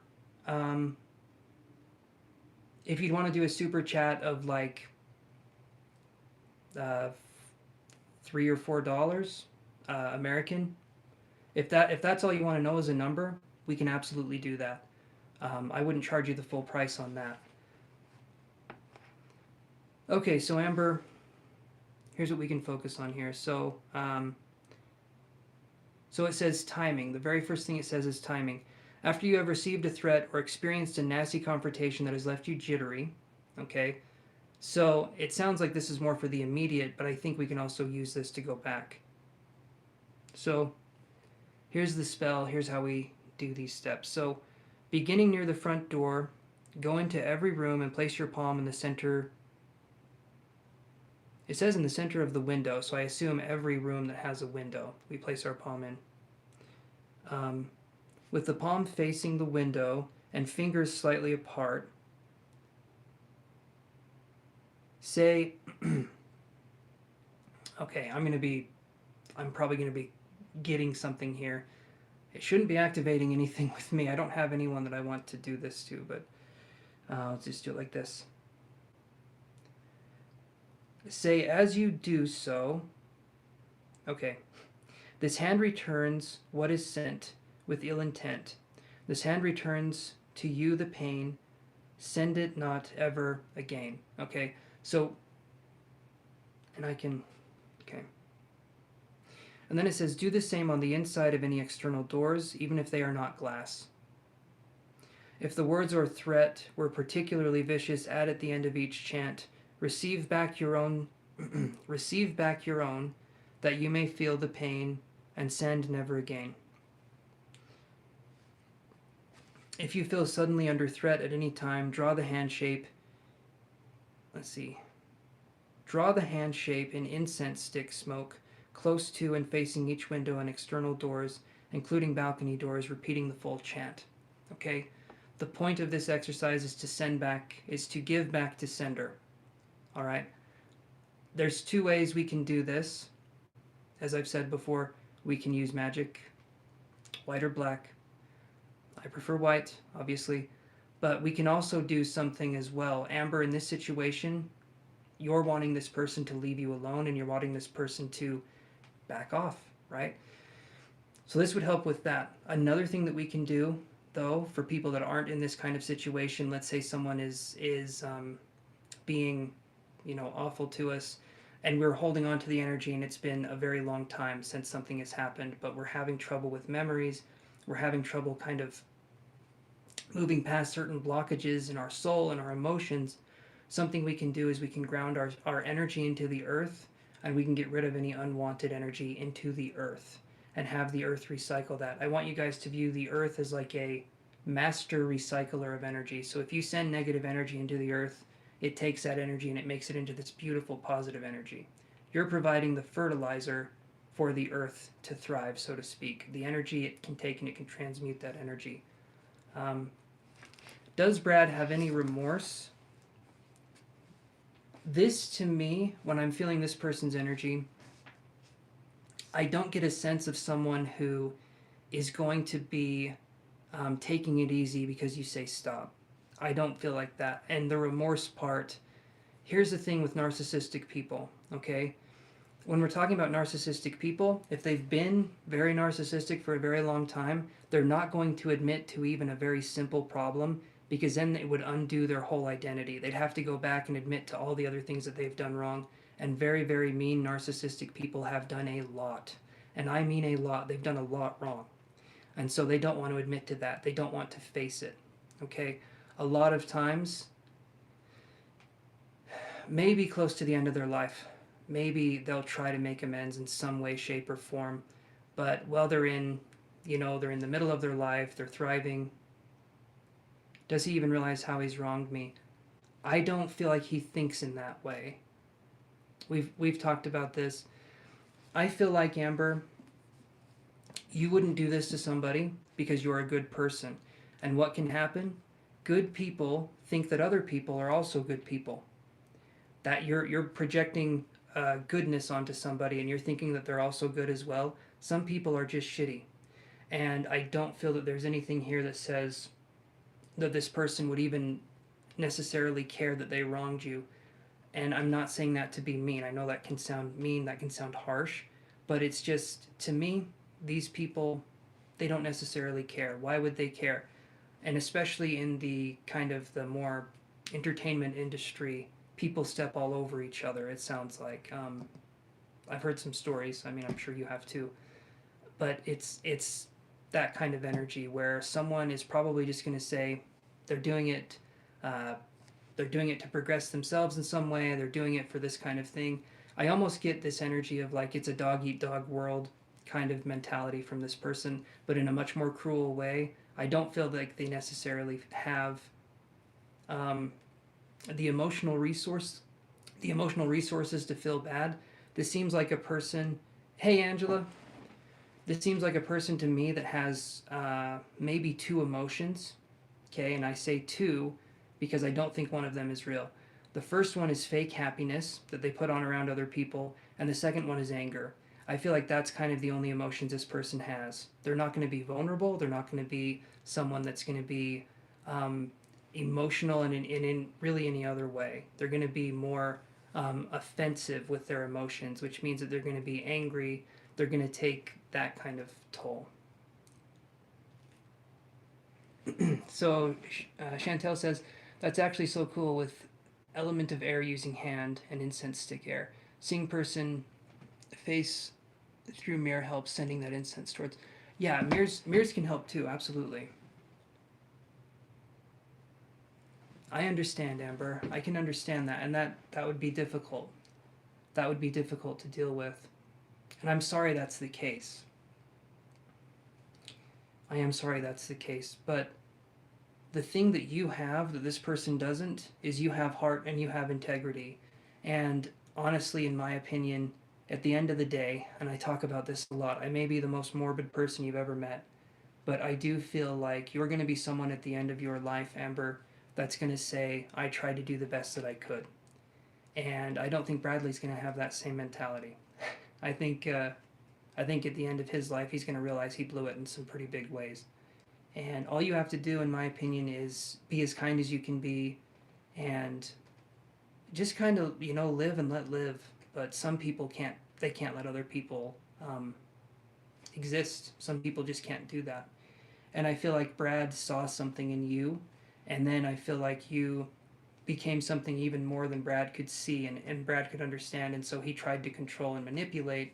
He wasn't able to do that, and at the end of the day, I feel like that's kind of where the fallout's coming from with him, and it has nothing to do with you, Amber, but at the same time, it's hard not to take it personally. This person to me just seems vindictive and very vengeful. That's kind of the energy that I'm getting. And again, I'm sorry. I'm sorry that's the case. I hate saying stuff like this, but I'm going to tell you what I'm seeing, what I'm feeling, and going from there. So.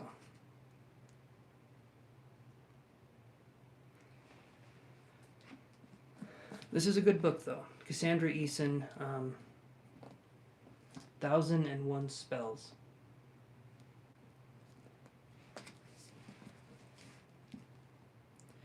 Lots of stuff in here too, and you can also do sigils as well. That's a little bit more advanced. Okay. This sigils are a teeny bit more advanced than what I'm talking about, Amber, but you can look those up as well.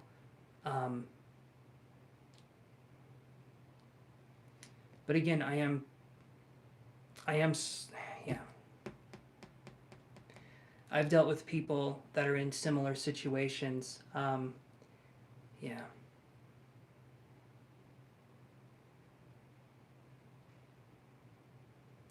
Okay. Okay. Angela, I'll put you on the list here, and we'll answer that question. Again, Amber, I am... Know that you can talk about this, and...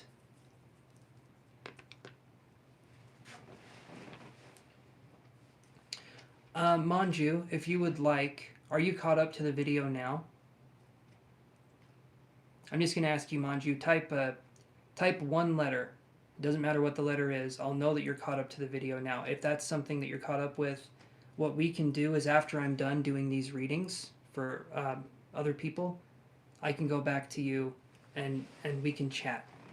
Because you did pay for a reading, I want you to get your money's worth out of that. You're very welcome, Amber. You're very welcome. And keep on keeping on, okay? You're doing good. You're doing good. But like I said, go back with the white magic spell that we were talking about. I feel like that could be something that you could try moving forward, just to help. I know some of this stuff seems very weird, but when we're using subconscious symbolic imagery and energy, something happens. Something magical, quote unquote, magical happens. So, um, I'll put you down on the list here, though, Angela. Hold on. Okay.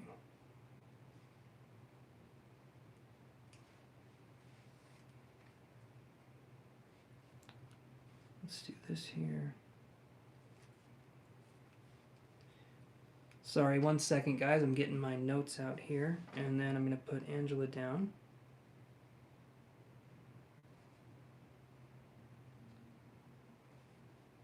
Okay, Angela, what is your question, my friend?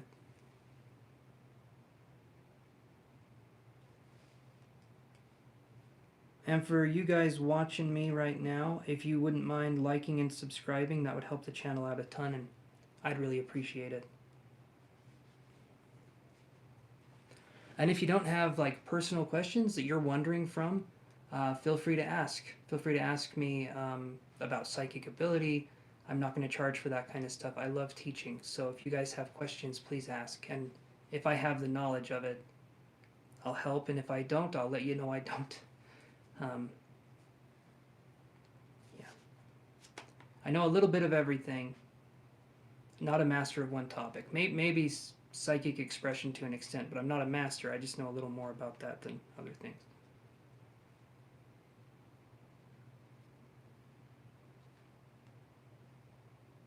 Let's see here. So,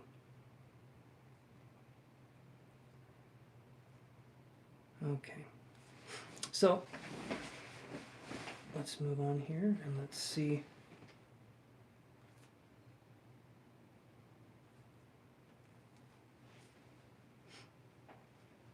Hopefully you guys have some fun weekend plans.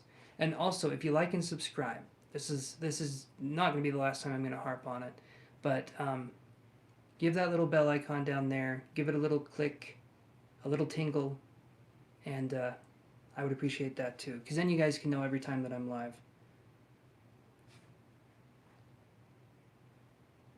I'm trying to see something here. Okay, here we go.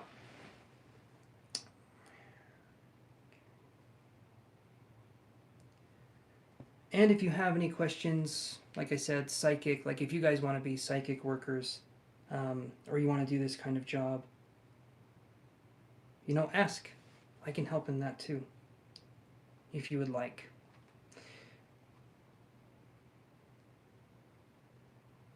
I do enjoy a good chat.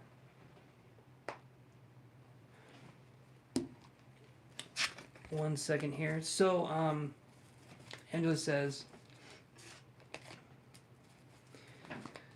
okay, Angela says, well, I blocked Steven and everything, which was hard. We no longer communicate or anything, but now I'm having a hard time.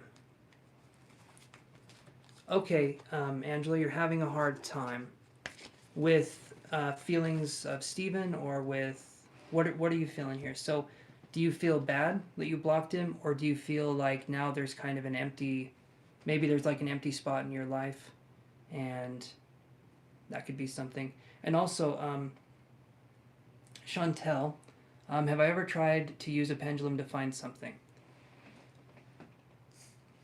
I'll be honest with you. I have tried to use a pendulum. Not my forte, at least not yet. I'm going to be taking a psychic development class, and then hopefully teaching psychic development. I need to understand it a little better. But I haven't been able to find anything when I've tried the pendulum. I've communicated with spirits through, I don't have them in here right now, but at least I don't think I do. Give me 1 second, I might have them. Are they up here? But down here. Can you use a pendulum to find a pendulum? It makes me wonder. I have dowsing rods that I've used for spirit communication. That's what I've done. Okay. Bad, lost, confused, missing him, but I know he's not good for me. Okay, that's the first part, Angela. Definitely, definitely, Chantel. That's something I need to work on. And psychometry as well. It's something that I need to work on. Again, I'll develop those abilities as time goes on, but a calm, pure heart, that's a prerequisite for, I think, anything in the spiritual world. But that, to me, that is something I need to try. I need to try doing that for sure. So bad, lost, confused, missing him, but he's not good for you. So right now, Angela, I think the reason why you're feeling something right now versus when you were doing this before is I feel like you're definitely trying to say goodbye this time, and you're not allowing the energy to come back in. And so now you're going to go through kind of like a mourning phase, okay? You're going to be mourning the loss of someone, and when we're talking about a relationship dissolving or ending, it's almost like that person has died because the connection we had with them is no longer there. And so we need to be gentle with ourselves during this period, right? That's going to be a very key part. When I say we're mourning someone, we're not just mourning who they were necessarily, but maybe plans that we had for the future that we talked about this person with, or maybe these different kinds of events that we tied with this person. And so when this has dissolved, awesome. I love that, Angela. I love that he's out of your life. I love that you're taking these steps. It's not easy, though. There will be times where we will question ourselves on if we've done the right thing. For instance, right now you're saying he's not good for you, right? But we might go back later and be like, but was he that bad, really? Sometimes we tend to see how the person was with rose-colored glasses. We remember the positive and we forget the negative. But I'm sorry that this hurts. I'm sorry, Angela, that this has been something that's difficult. But I'm proud of you. I am very proud of you that you're taking these steps and that you're continuing to do something even though it's hard to do. Because it sounds ironic that I'm saying this. It's hard to do and that's not easy. That sounds like anyway. He has hurt me badly, but it still hurts. It does. It does still hurt. Because okay, let me do it this way. And maybe, Angela, here in just a second, we can do some energy work together, just really quick. I feel like it can help move the emotional process along just a little bit quicker. My guides tend to be good at that, helping to move emotions along. But what we can talk about here is going to be that, Angela, when you said no to Stephen, you said yes to yourself. I can see that. I'll look at that and I'll see. But you said yes to yourself, you set a boundary, and this time I feel like the boundary is sticking. So I'll look here with the cards, but you, in my opinion, Angela, you chose the right path. You did something that was difficult, and yes, it hurts. But as you process the pain and as you move through it, it gets easier. Just allow yourself time to process it, and don't put a time limit on your healing process. Okay, like I said, it's like we're grieving a loved one that has passed on. It is almost exactly like that. So that's something that your heart needs to get used to. But it'll get easier in time, it will. But let's look at this. Is Stephen completely gone out of Angela's life?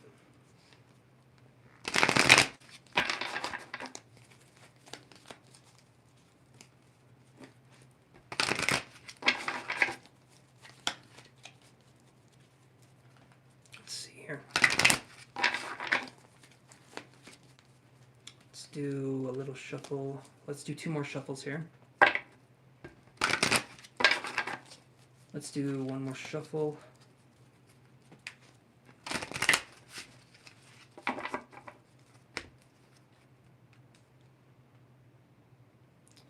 Cornucopia in reverse. So yeah, I feel the connection's cut off here.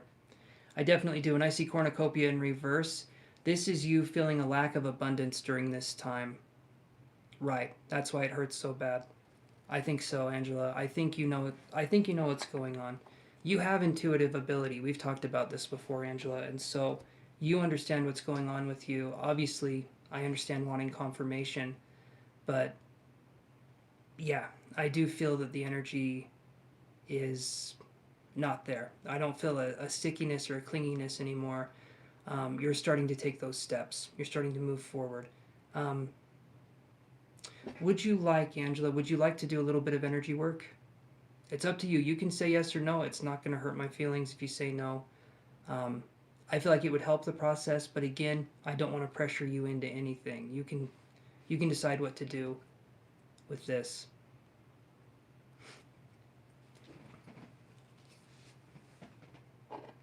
Okay, you want to do some energy work? Perfect. All right, so right here we have our crystals that I use. I found this jar a while ago. You're hurting badly. Okay, so that's something we're going to address. We're going to focus on this. Primarily as we're focusing on this, I feel like we're going to be focusing on. So, Manju, are you caught up with the video right now?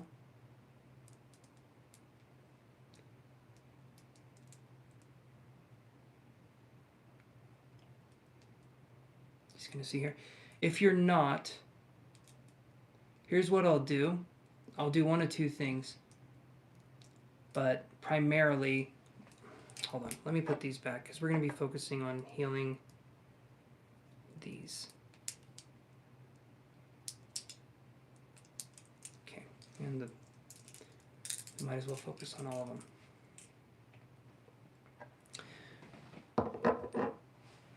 I'll be online for another little while though, Manju. Okay, so Angela, I'm going to be focusing on, I'm going to be doing a little bit of energy work on you as a person, okay? And my guides, when we're doing this energy work, they like to present themselves in certain ways. One way that my guides like to present themselves, close your eyes, and you'll see shadows moving while your eyes are closed. That's just my guides working. That's one way they like to present themselves. Other times you can feel hands on your back. You can feel, I think we've done energy work before together, if I can remember right. But they like to bring a comfort and sacred space to you. And so that's what we're going to do. So let's focus on doing this here. I'll set these, I guess, in this jar. As I'm doing this, Angela, I would really prefer it. Yes, we have. Okay, I figured we did. I would prefer it, Angela, if, as we're doing this, you don't type back. As I'm talking, as we're doing this, and the reason why is because I want you to be as relaxed as possible, and if you have to open your eyes and type on your phone and then close your eyes and relax again, that's going to bring you out of the moment. So we're going to be focusing on the 7 chakras, okay? We're not going to spend a ton of time on each one. We're just going to kind of cycle things through, and this should help the emotions cycle through. And you may have dreams that are vivid, okay? And sometimes my guides can bring about flu-like symptoms, okay? But it's a purging kind of thing that can happen. So it's not a negative thing. It's like getting rid of the energy, getting that out of you. But it doesn't happen super often. I'm just letting you know. So we're going to start with the root chakra first. This is a red color. This involves the earth, and this deals with identity, security, and your environment. So I'm going to focus on this first. Allow yourself, Angela, to close your eyes and relax. And what we can do to relax ourselves really good is we can start by breathing in and out. The way I would do it is we breathe in to the count of 4. We hold our breath for 4 seconds, and then we breathe out for 4 seconds. It's I think that's called triangle breathing. But that's going to help us to be in that space. So let's try doing this here. Sending some energy. Okay.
Okay, I'm going to move on to the sacral chakra now. I definitely felt some energy from that one. I definitely felt some energy wanting to move and wanting to break through. If at any point you need to cry or express yourself in any way during this process, allow yourself to fully fall into whatever it is that you're feeling. Realize that it's not wrong to feel any way. Allow yourself to feel it. So we're moving on to the sacral chakra. This chakra is with the element water, and it deals with choice. Okay, so it deals with freedom of choice, making choices is generally what this chakra is about. And it can be seen as the sexual chakra as well, but generally it's dealing with choice, it's dealing with that kind of thing. Dancing, different forms of bodily expression can also be what's associated with this. So I'm going to send some energy to this. It's orange in color, and I just want you to imagine like an orange orb that's in front of you. And when you're breathing in and out, you're breathing in this beautiful golden light. And when you're breathing out, you're getting rid of all the things that are no longer serving you in the moment.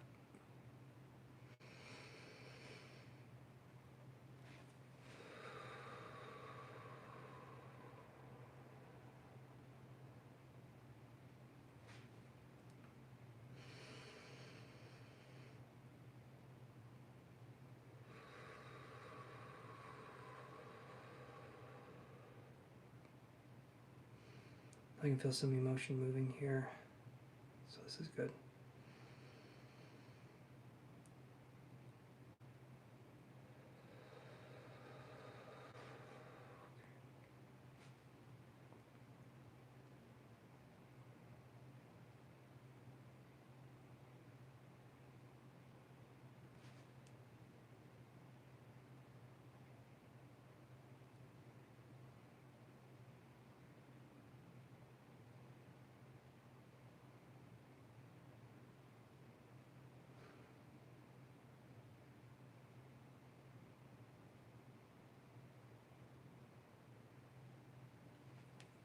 Okay.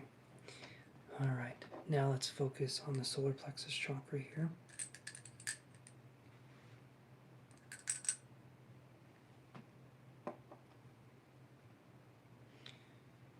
All right.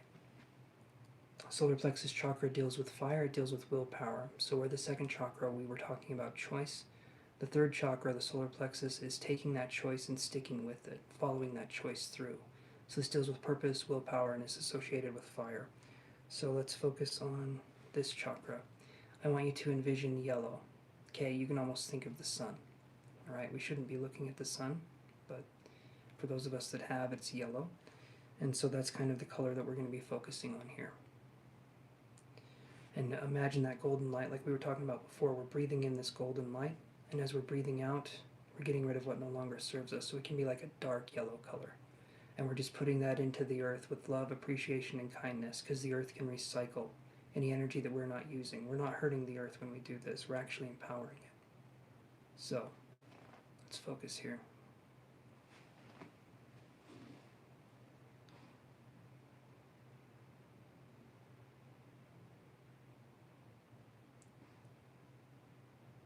Feeling energy right away with this one, so that's good. You still have that fire and spunk in you, which is awesome.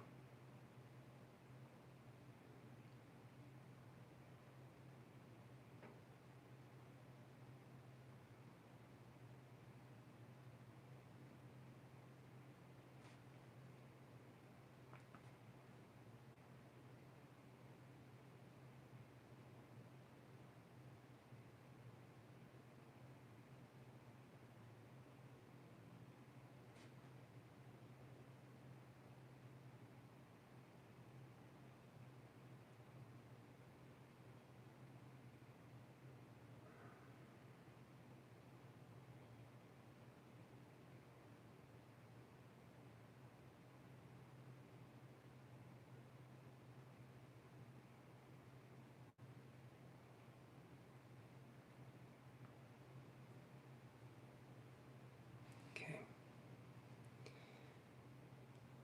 As I was focusing on that one,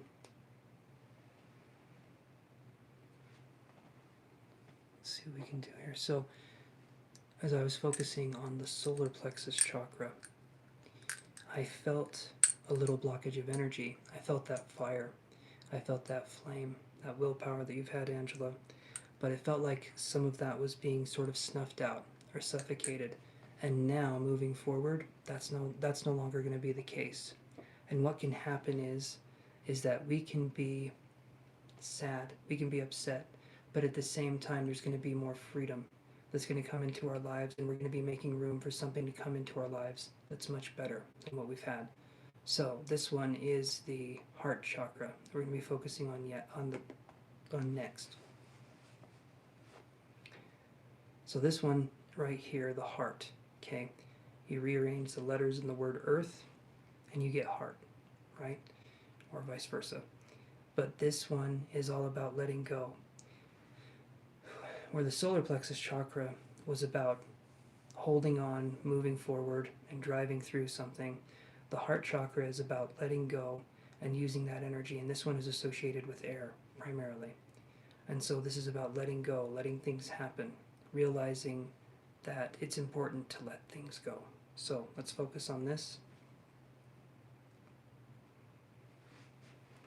And I want you to imagine green, like a grassy green or like a light green color. And again, we're breathing in this golden light. And we're going to be breathing out this darker green color. And it just goes into the earth. Just soaks into the earth like rain.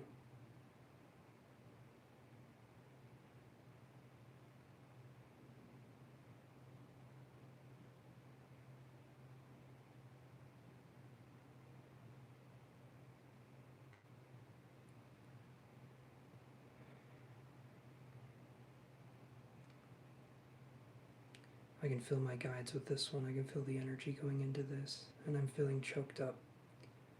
I'm also feeling like maybe there could be ringing in the ears or dizziness.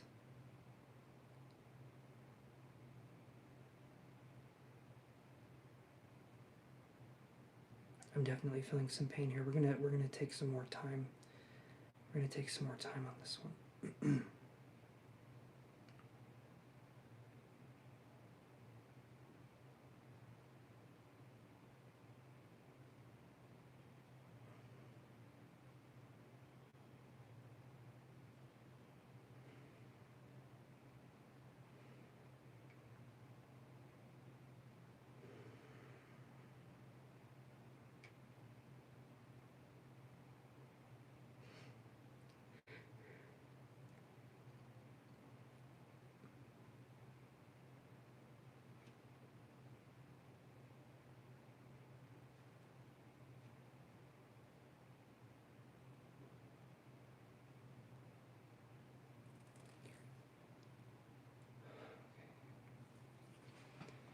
Definitely a lot of energy in the heart, which is good. That's good. It means you're not closing yourself off. Feeling sadness, it's not a fun thing to feel, but it means you're alive and it means you're in this world. Allowing yourself to feel this, even though it's not comfortable, is showing that you're resilient and you're strong.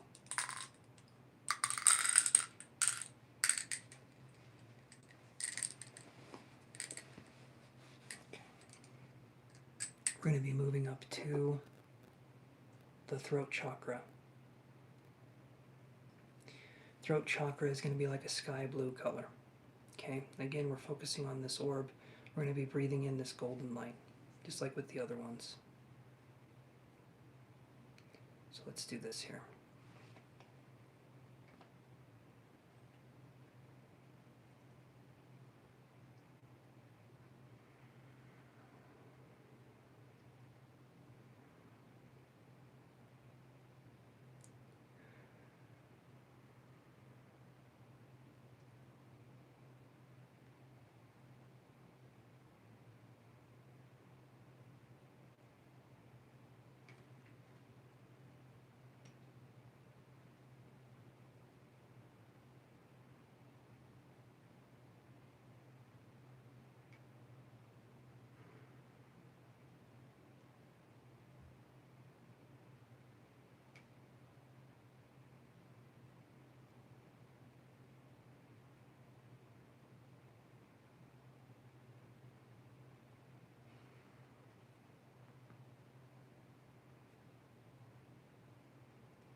So, now we're going to combine two chakras together.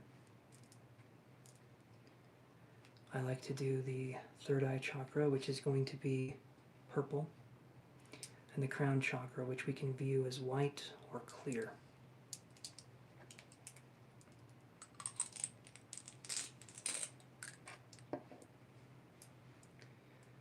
Okay, we're going to be focusing on these two together. There may feel like there's pressure in the head. That's normal. Just let yourself feel whatever it is that you're going to feel, because it's a wave. It passes. And let's focus on this one, or these two. Okay.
Okay, Angela.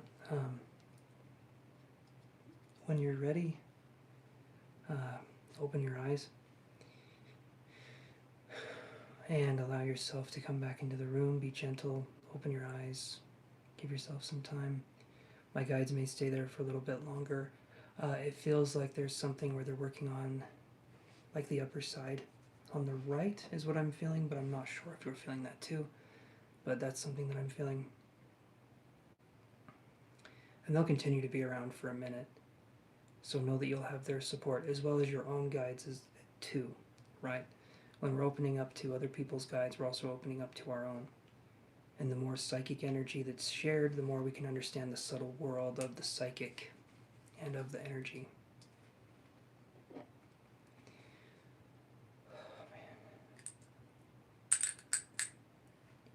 That one.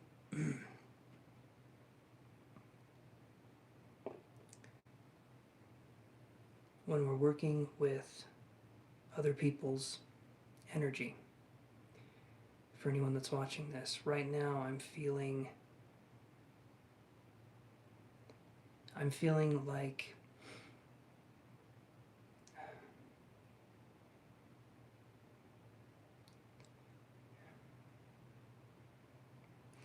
I guess, how would I put this?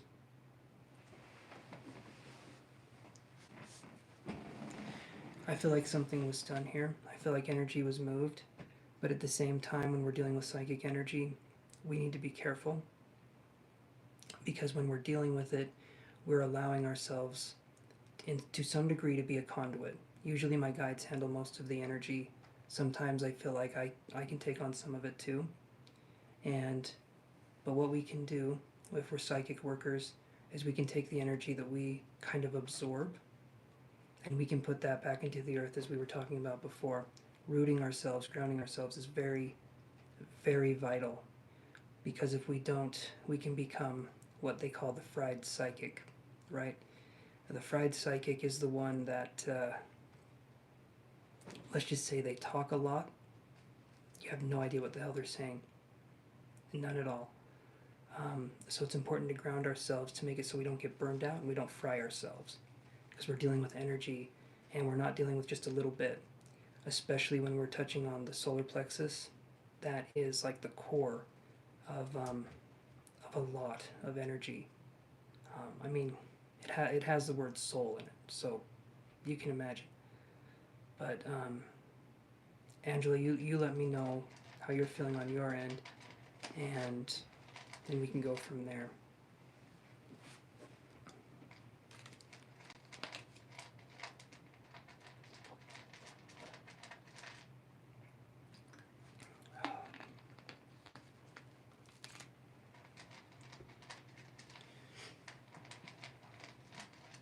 And I'm not saying Angela fell asleep or anything like that, but sometimes that can happen, right? Hey, Des, Alexis, how are you doing? But that's something that can happen sometimes. I've literally done private readings for people, and they've fallen asleep, and I won't hear back from them. I'll hang up after everything's done. I can literally hear them snoring. I'll hang up, and they'll call me 3 hours later, and it's like they slipped into a kind of hypnosis, right? And so it's important when we're talking about dealing with that sort of energy, if that does happen, because my energy makes people sleepy. Sometimes, most times. But it's important to be very sensitive to that. Oh, okay, you were feeling that energy too. Perfect, perfect. I'm glad you were feeling something from that, because it's kind of and I'm feeling a little bit shaky too. So if you guys see me kind of fidgeting a little bit, that's why. I'm feeling really excited, but in a way that's like, it's a lot. Thank you, Radha. You're very kind. Thank you so much. Um, and I'm glad you came in here. Des, Alexis, and Radha, thank you guys for being here. It's going to take me just a second to kind of get myself to come down here. Grounding after doing exercises like that is really good. Focusing on, grounding, focusing on putting your energy into the earth. It sounds like a singing bowl, very heavy and dense. And that can be a way that my guides can communicate, is through vibration primarily. I mean, that's how most energies communicate. But it's kind of like with a singing bowl, you hit the singing bowl, and then you have a thing that goes around, and it has the ringing. And depending on what's going on, I was going to say the energy that I'm putting out there, it was for Angela. It was for her situation. But energy is quantum, meaning that any of you guys watching this and observing can also tune into that energy too and feel it as well. It's not just for that person. So it can actually be beneficial to a bunch of people. And that kind of thing. So that's something that's actually pretty cool. And that's not just my guides. That's, in my opinion, that's everyone that does this kind of work. It's a quantum energy, right?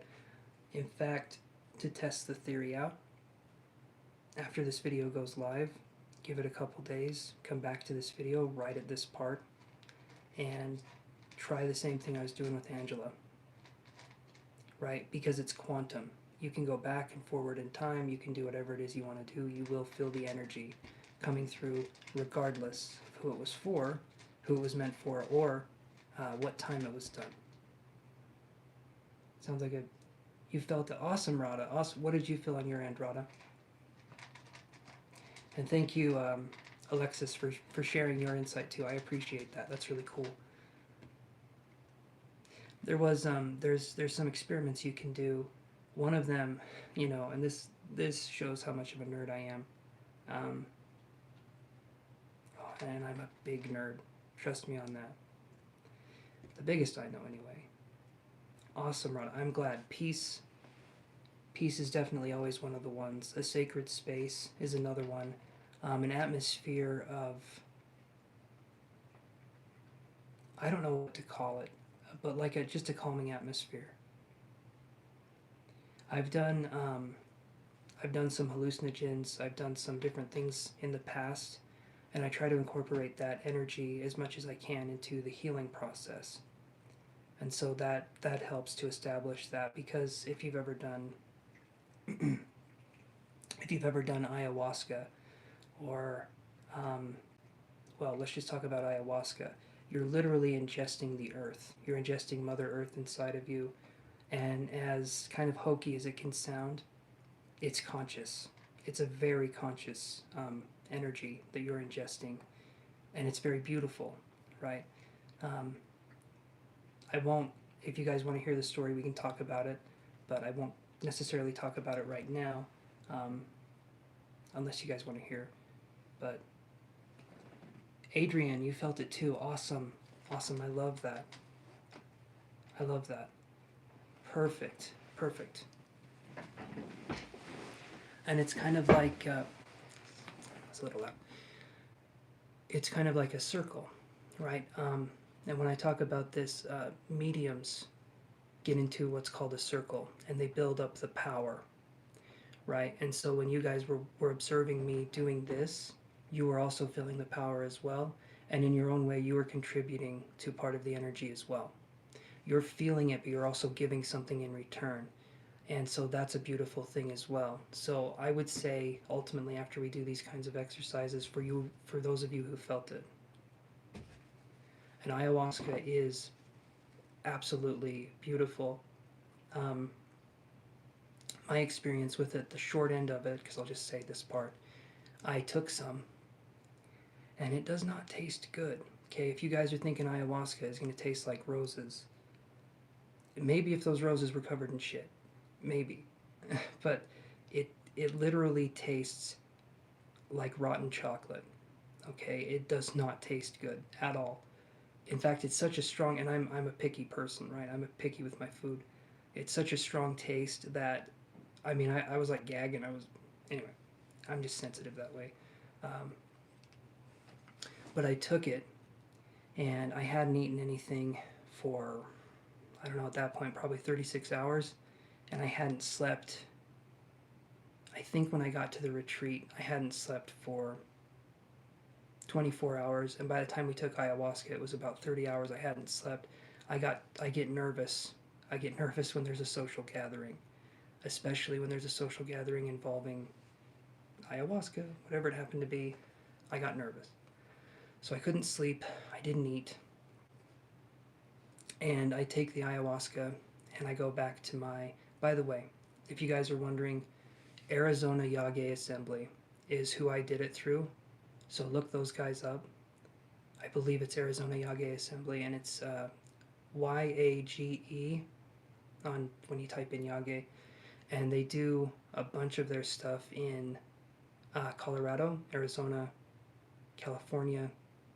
Anyway, really good people. The person that I did it with, and the people that were there, beautiful souls, absolutely amazing, very sacred, right? Anyway, where was I?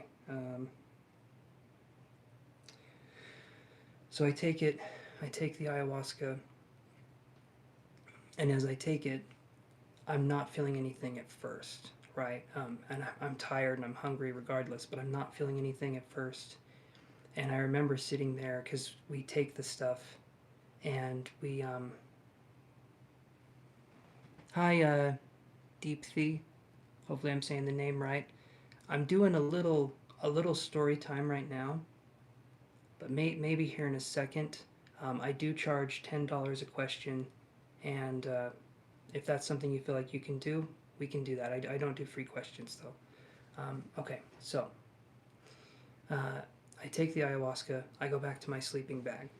Okay, and as I'm taking the ayahuasca, I'm not feeling anything at first. It actually feels like, I was sitting there and I was waiting for a while, and I didn't really feel anything, and I'm like, okay, well, this is interesting, right?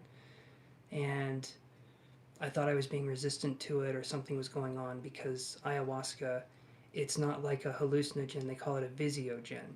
And generally with ayahuasca, you don't see things. It's not like you're looking around and everything looks weird and wavy or anything like that, because that wasn't the case for me. But when you close your eyes when you're on ayahuasca, the landscape of the blackness of your eyes becomes different. Okay, for those of you that have taken other hallucinogens, you probably understand what I'm saying when I talk about um, it feels like your mind is free, and it feels like when you close your eyes, you're opening the back door to the rest of your subconscious, if that makes any sense. Um, but once I start feeling it, I start to feel what feels like, at first, it feels like I took a sleeping pill or NyQuil or something. I'm feeling very, very tired, very relaxed. But at the same time, I'm feeling like I need to throw up. Okay? And I'll let you in on a secret with ayahuasca. It can come out of two orifices, and none of them are fun, but one of them is a little worse than the other. Okay? So, luckily for me, it came out of, I threw up. But, and you guys, please don't be grossed out. Or if you are grossed out, anyway, when I threw up, it was not like normal throw up. Not even a little bit. It First off, I was dry heaving for what felt like forever. Okay, gotta remember I'm in an altered state here, so I don't know how much time had passed, and I felt so sick. I was sweating. I did not feel good. But when I finally purged, when I had it come out, it was not in any way, shape, or form like normal vomit. It was very, it's gonna sound gross, but it was very, very wet. It was very like bile almost, but in a way that it was like super super thick. And when I threw up, immediately after I threw up, this wave of relief came over me in a way that I can't even express. It's like all the tension that had been building in my body over many many years started to it just started to fade away. And around that time, my heart always felt like it was in a vice grip, and I wasn't in touch with my emotions. I was having difficulty in a lot of areas, but this helped me to focus on that. And what's interesting with the ayahuasca was it was showing me so much, and it made me feel grateful. The fact that I could connect with something like this, because it's vast. When you start feeling ayahuasca, it's conscious. You're literally ingesting the earth's consciousness, and it's not to be taken lightly. It's very sacred. But at the same time, I don't think the earth lacks a sense of humor either. I think the earth has an interesting way of seeing things, if that makes sense. But what was interesting after I had this experience and I felt grateful for everything that had happened in my life, um, and I had that moment of gratitude, slowly, what ayahuasca does, it gives you that feeling at first, at least for me. It gives you a feeling of comfort, of peace, of serenity. But then for me, what happened was anxiety started to set in. And I'm not talking about normal anxiety. I'm talking about like deep, deep anxiety, like a lot of anxiety. And when I started feeling that, like any normal person, I started freaking the hell out. And um, when that happened, I went up to the person that was hosting the ceremony, because that's what it is. It's an ayahuasca ceremony. And I went up to him, and I'll never forget what he said, because I said, I'm having a hard time. I'm feeling anxious. I'm feeling like this is hard for me to process. And he put his hand, okay, and this was the first person that was a male figure in my life ever to be an emotionally open individual, and I felt safe with this person. And he put his hand on my heart, and he said, he leaned in really close, and he said, "You don't have to worry about a goddamn thing." And it was funny at the time because it's like really weird, and it just felt really out of context. But when he did that, he was telling me that the reason I was feeling anxious was because my mind was stopping me from the experience, stopping me from the full experience. I was afraid to let go. I was afraid to see what would happen if I fully let go. And he was right. The mind in the ayahuasca ceremony is called the gatekeeper. When you move past the gatekeeper, that's when really deep experiences can start happening. But until that happens, your body goes through, it's like this shroud of anxiety. But once you let go, you start to have this feeling of like it goes into your core. Ayahuasca goes into your core and it heals you, right? There was people there that were on ayahuasca. This one guy had issues with ulcers since he was, I think, pretty young, and he was in his 30s or 40s. And he said one night of doing the ayahuasca got rid of his ulcers. It just got rid of them. He just didn't have them anymore. He didn't have pain in his stomach. It can heal you physically, but it can also heal you emotionally. So eventually I broke through that, and I go back to my sleeping bag. Okay, we're in this weird area in Colorado, and we're in like this dilapidated. It's kind of like a shed almost, but it's like this dilapidated outdoor thing, and we're all gathered around, probably 15, 20 of us. And I remember I went back to my sleeping bag, and I felt like, okay, I can start to relax a little bit. And it started going into, for me, with the ayahuasca. Hi, Alicia. It started going into an area where I started to feel comfortable. I started to feel calm again. And I was like, okay, you know what? I can take a second dose. I can take a second dose of this ayahuasca. And so I said, all right, I'm going to go up and I'm going to take it. And so I went up. I had my second shot of it. Again, doesn't taste good, right? We've been through this. But I had my second shot of it. And I was sitting there, and I went back to my sleeping bag. The sun was starting to come up a teeny bit at this point in time. So I've been up and on ayahuasca for maybe 6 hours or so. Like it lasted a long time for me. But I take the second dose, and I'm laying there, and I close my eyes, and I feel this immense surge of anxiety and fear. Like it's palpable. It's so strong. And what ayahuasca does is it wants to heal you. But sometimes healing looks a lot like hurting. Right? It's like, imagine if you hurt yourself and the only way to heal you is to have surgery. Right? That's scary because they have to go in and essentially do more damage to the tissue that's done now, even though there's already an injury. But eventually after the surgery you're going to feel better. So ayahuasca is kind of like that. And when I started feeling that way, I said in my mind, I said, I can't do this. I can't do this. Please stop. I can't do this. And this is why I know it's conscious. When I said I can't do this, immediately I sobered up almost instantaneously. I was myself again. And so that, to me, there's consciousness with this, because when I said I couldn't do this, it's too much. Please, I need rest. I need to sleep. It went away. And so ayahuasca is beautiful. One of the most amazing experiences I've had. So Alicia and Xavier, I do $10 a question for readings. So if that's something you feel like doing, we can absolutely do that. I appreciate the like and the sub, but I do charge for my readings. Okay.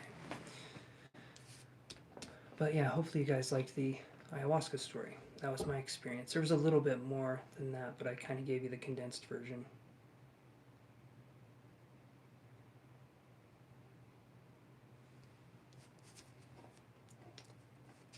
So hopefully again you guys liked that story, because that was one of the best experiences I've had. And it was a sacred experience, but at the same time, I feel like it's something that needs to be shared because, why not? Um, I've been on other substances too, but that one, ayahuasca, incredibly different from anything else I've been on. And ayahuasca is like the divine feminine of hallucinogens or visiogens, right? Oh, thank you, Rada. Thank you. I appreciate that. Um, and then peyote is the divine masculine. I've never taken peyote to this day. I'd like to at some point. After I did ayahuasca, um, me wanting to expand my consciousness through uh, those paths kind of branched off. They kind of stopped because it was incredibly intense, and I did. I've done mushrooms and I've done some other stuff too, and ayahuasca is much much more powerful than I was expecting it to. I was expecting it to be strong, but yeah, I had the option. It was really weird how this kind of happened. Um, I was only going to stay there for one night to do the ayahuasca ceremony. The next night, they were going to do another ayahuasca ceremony. Um, Oddly enough, when you do enough ayahuasca ceremonies, like the what do you call the people that are running the ceremony? The facilitators, I guess. I don't know. You're very welcome, Rada. I'll I'll let you guys in on a little bit more here too, because this is where it gets kind of interesting. So, the facilitators of the ayahuasca retreat, the teachers, there was one main person that was running it, and when you're on ayahuasca and you're feeling it, he's playing the drums and he's chanting, right? Because this guy goes to the rainforest. He has his mentor and he goes there once or twice a year, and you can actually pay to go with him to see his mentor and go into the rainforest. And actually it's like 14 days, and every day you're doing an ayahuasca ceremony every single day. um, no no from me. um, but eventually when you do so much ayahuasca, you'll no longer purge or have that throwing up. You don't throw up anymore. You don't feel sick when you're on it anymore. The only thing that happens is you start to heal on a deeper level. um, and I found that interesting. Another thing that was interesting though is they've had it on more than one occasion. After you do ayahuasca, you can get in a circle with everyone else. It's like in the daytime. You get in a circle with everyone else and you can share your experience or not. It depends. They don't force you to do anything or to say anything. But you sit around in a circle, and when you're in this circle and you're talking about your experiences, on more than one occasion, people have gotten together, they've circled around, and when it goes to one person, they'll say, what did you feel on ayahuasca? What was your experience? And if the person wants to share, right, sometimes they'll say something like, I don't know. I don't know what my experience was. I was having memories I don't remember having. I was experiencing things I've never experienced, and it just didn't feel like it was connected to me necessarily. And then the person, like, they'll talk about the memories, they'll talk about the experiences, the emotions that they've had, and they can be very specific, like losing a loved one, losing a child, things like that. And the other person in the circle, sometimes sitting right next to the person that's telling the story, these two don't know each other, but the one person was experiencing the other person's trauma to help them heal it through that.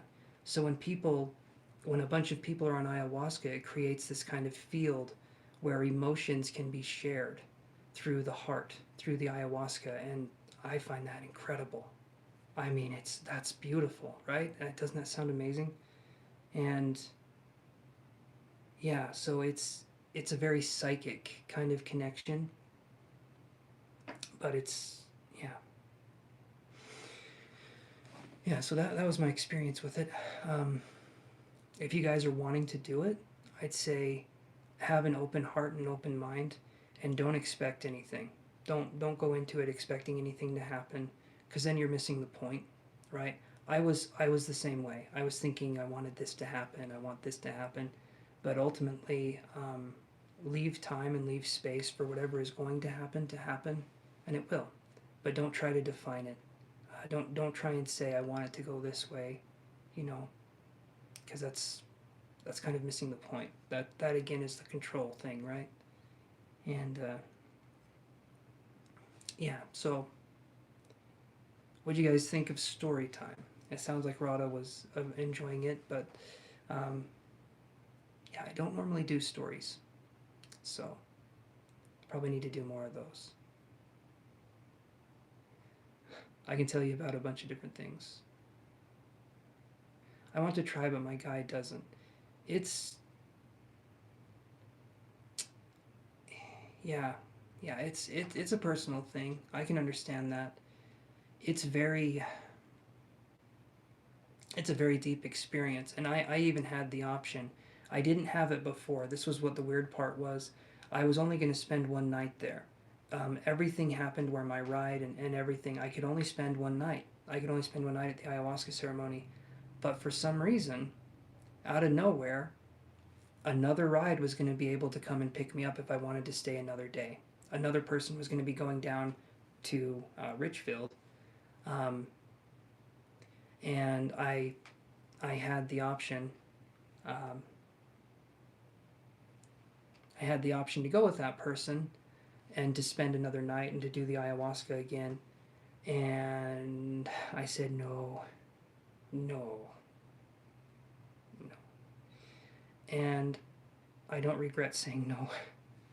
You're welcome, Adrian. You're very welcome. It's a very deep experience, and I wasn't ready for another dose. Because I could tell ayahuasca was going to be like, now we're going to go a little bit further, right? Ayahuasca was going to turn me into a Bob Ross painting, and you know, really give me the treatment. And when I say Bob Ross painting, I mean it would be a gentle process in a way, but when I talk about the earth's gentleness is different than what you would think of a mother's gentleness or a grandmother's gentleness.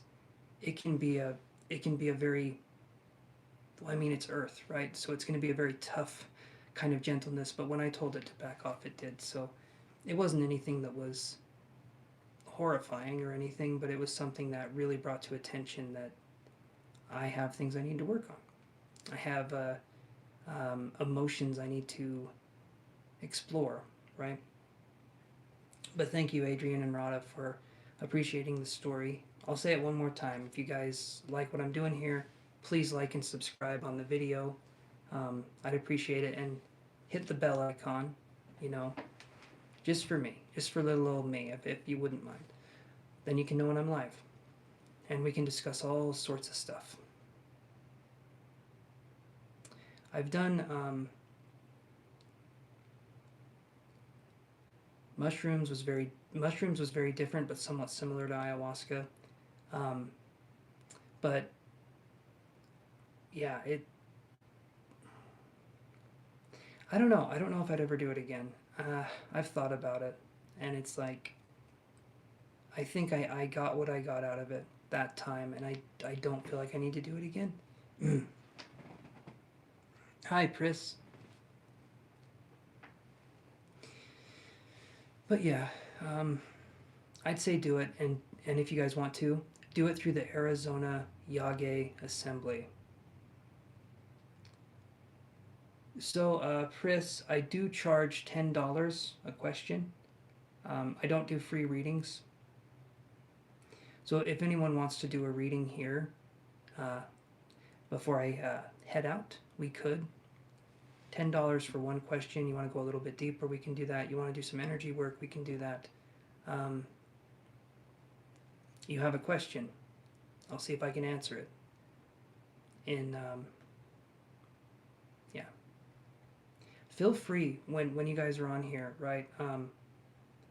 If it is something that benefits you personally, like it's your personal life and it benefits you personally, like does so-and-so like me or what's going on with this person, I'm going to ask for payment for that. But if you guys want to talk about spiritual concepts, or you just want to talk to me and ask me questions that aren't like you gain something from it but nobody else does. I want to have an open air of communication so you guys can talk with each other, you can talk with me and not feel stifled, right? So if you guys have a question that's, how do I express psychic ability? How can I meditate? What can I do this way?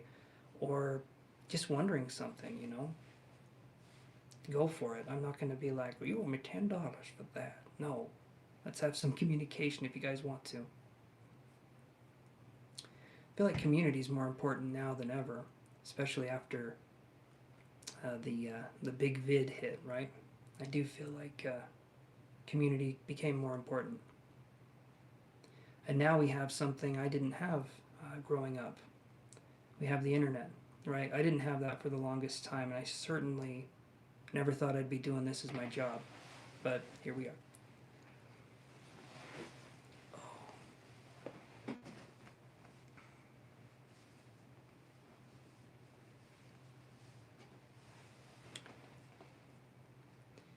But yeah, there's and another thing that I talk about on the channel, and I'm going to be bringing up more and more, is we're going to be talking about integrating the shadow. And a lot of people don't want to hear it. A lot of people don't want to talk about that stuff. The spiritual community has been love and light for so long, and we've lost sight of the other part of ourselves. And we need to integrate the light and the dark of ourselves in order to be a fully expressed human, at least in my opinion.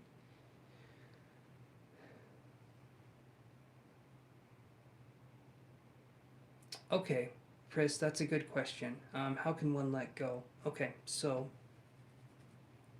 there's a few ways that we can be talking about letting go. One of the ways is going to be that we just stop holding on. That's me being a little cheeky. No, okay. So when we're talking about letting go, depending on the circumstance that we're talking about, if it's a matter of the heart, if it's a relationship, and someone has left us or someone has gone to do something else, that's something, right? But if it's a loved one that has passed on and we're trying to let go and we're trying to move on through the grieving process, that's a little bit different. But you're very welcome, Angela. How was it? How was the experience? I just burped. Okay? By the way, some psychics and some mediums, they burp when they're doing their readings, which sounds very distracting. I've got some weird stories, if you guys can imagine that. Oh man. Hold on. We'll talk about letting go here.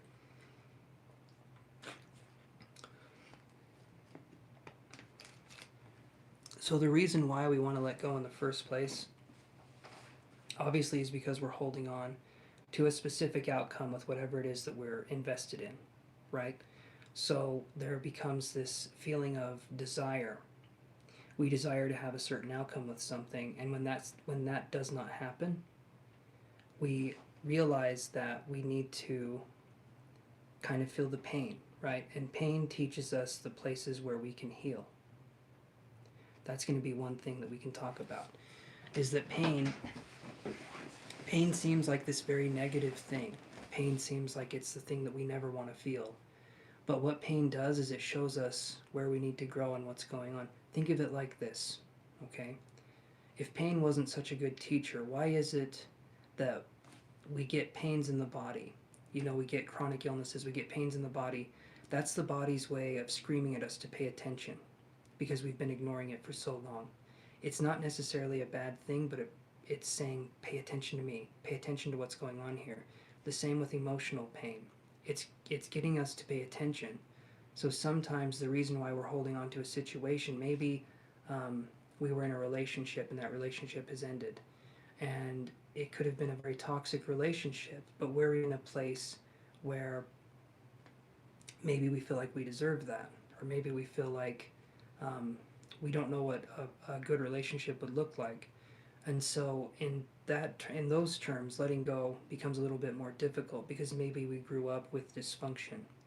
and we view dysfunctional love as unconditional love, and we haven't yet distinguished what that means. So a good way to let go of whatever situation we're dealing with is to realize that this whole life, at least in my opinion, here's what I would say: this whole life is nothing but just borrowing.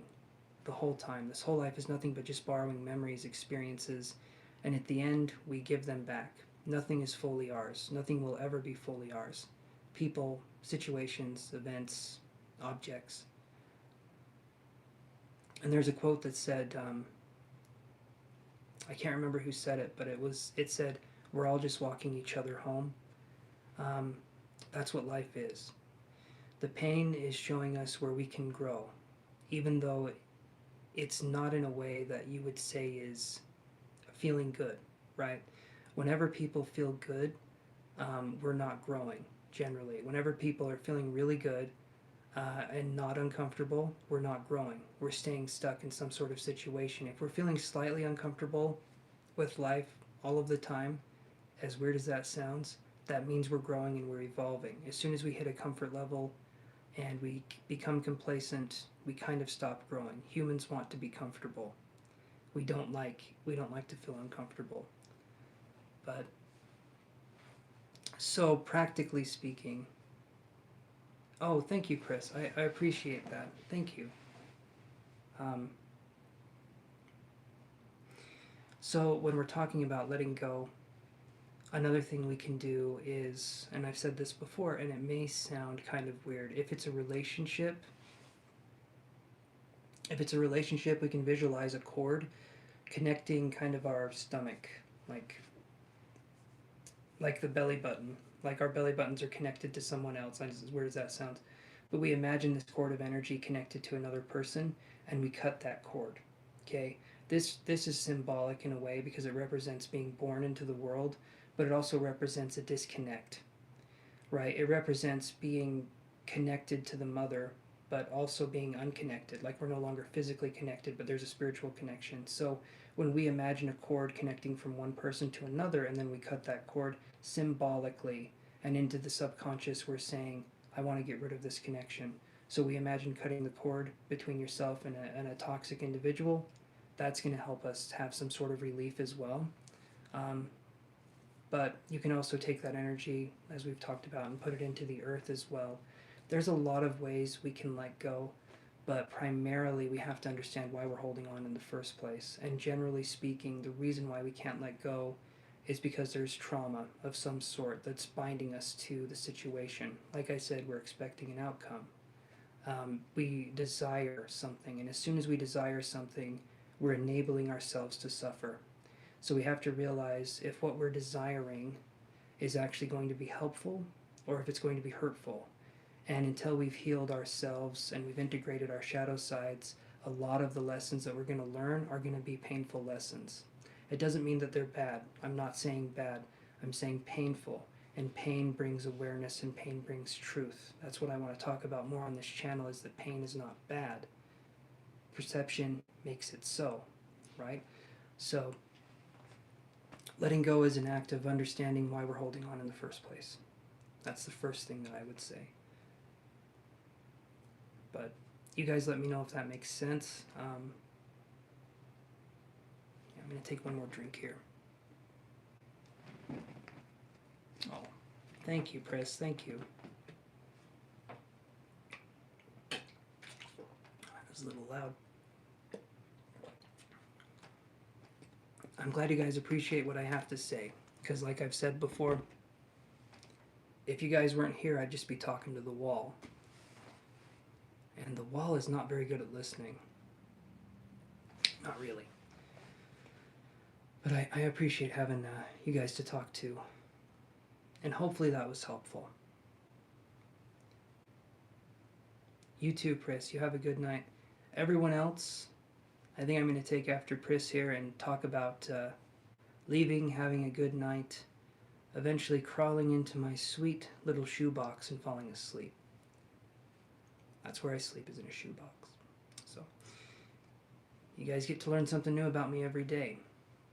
Tomorrow, I got nothing. The dad jokes are leaving me right now. But everybody, thank you so much for tuning in. And again, like and subscribe if you like my content and you want to help support the channel. And tickle that teeny little bell icon down at the bottom so you guys can be notified when I go live.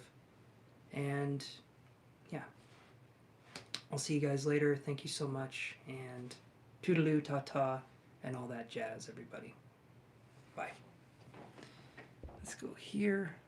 And then let's hit this button.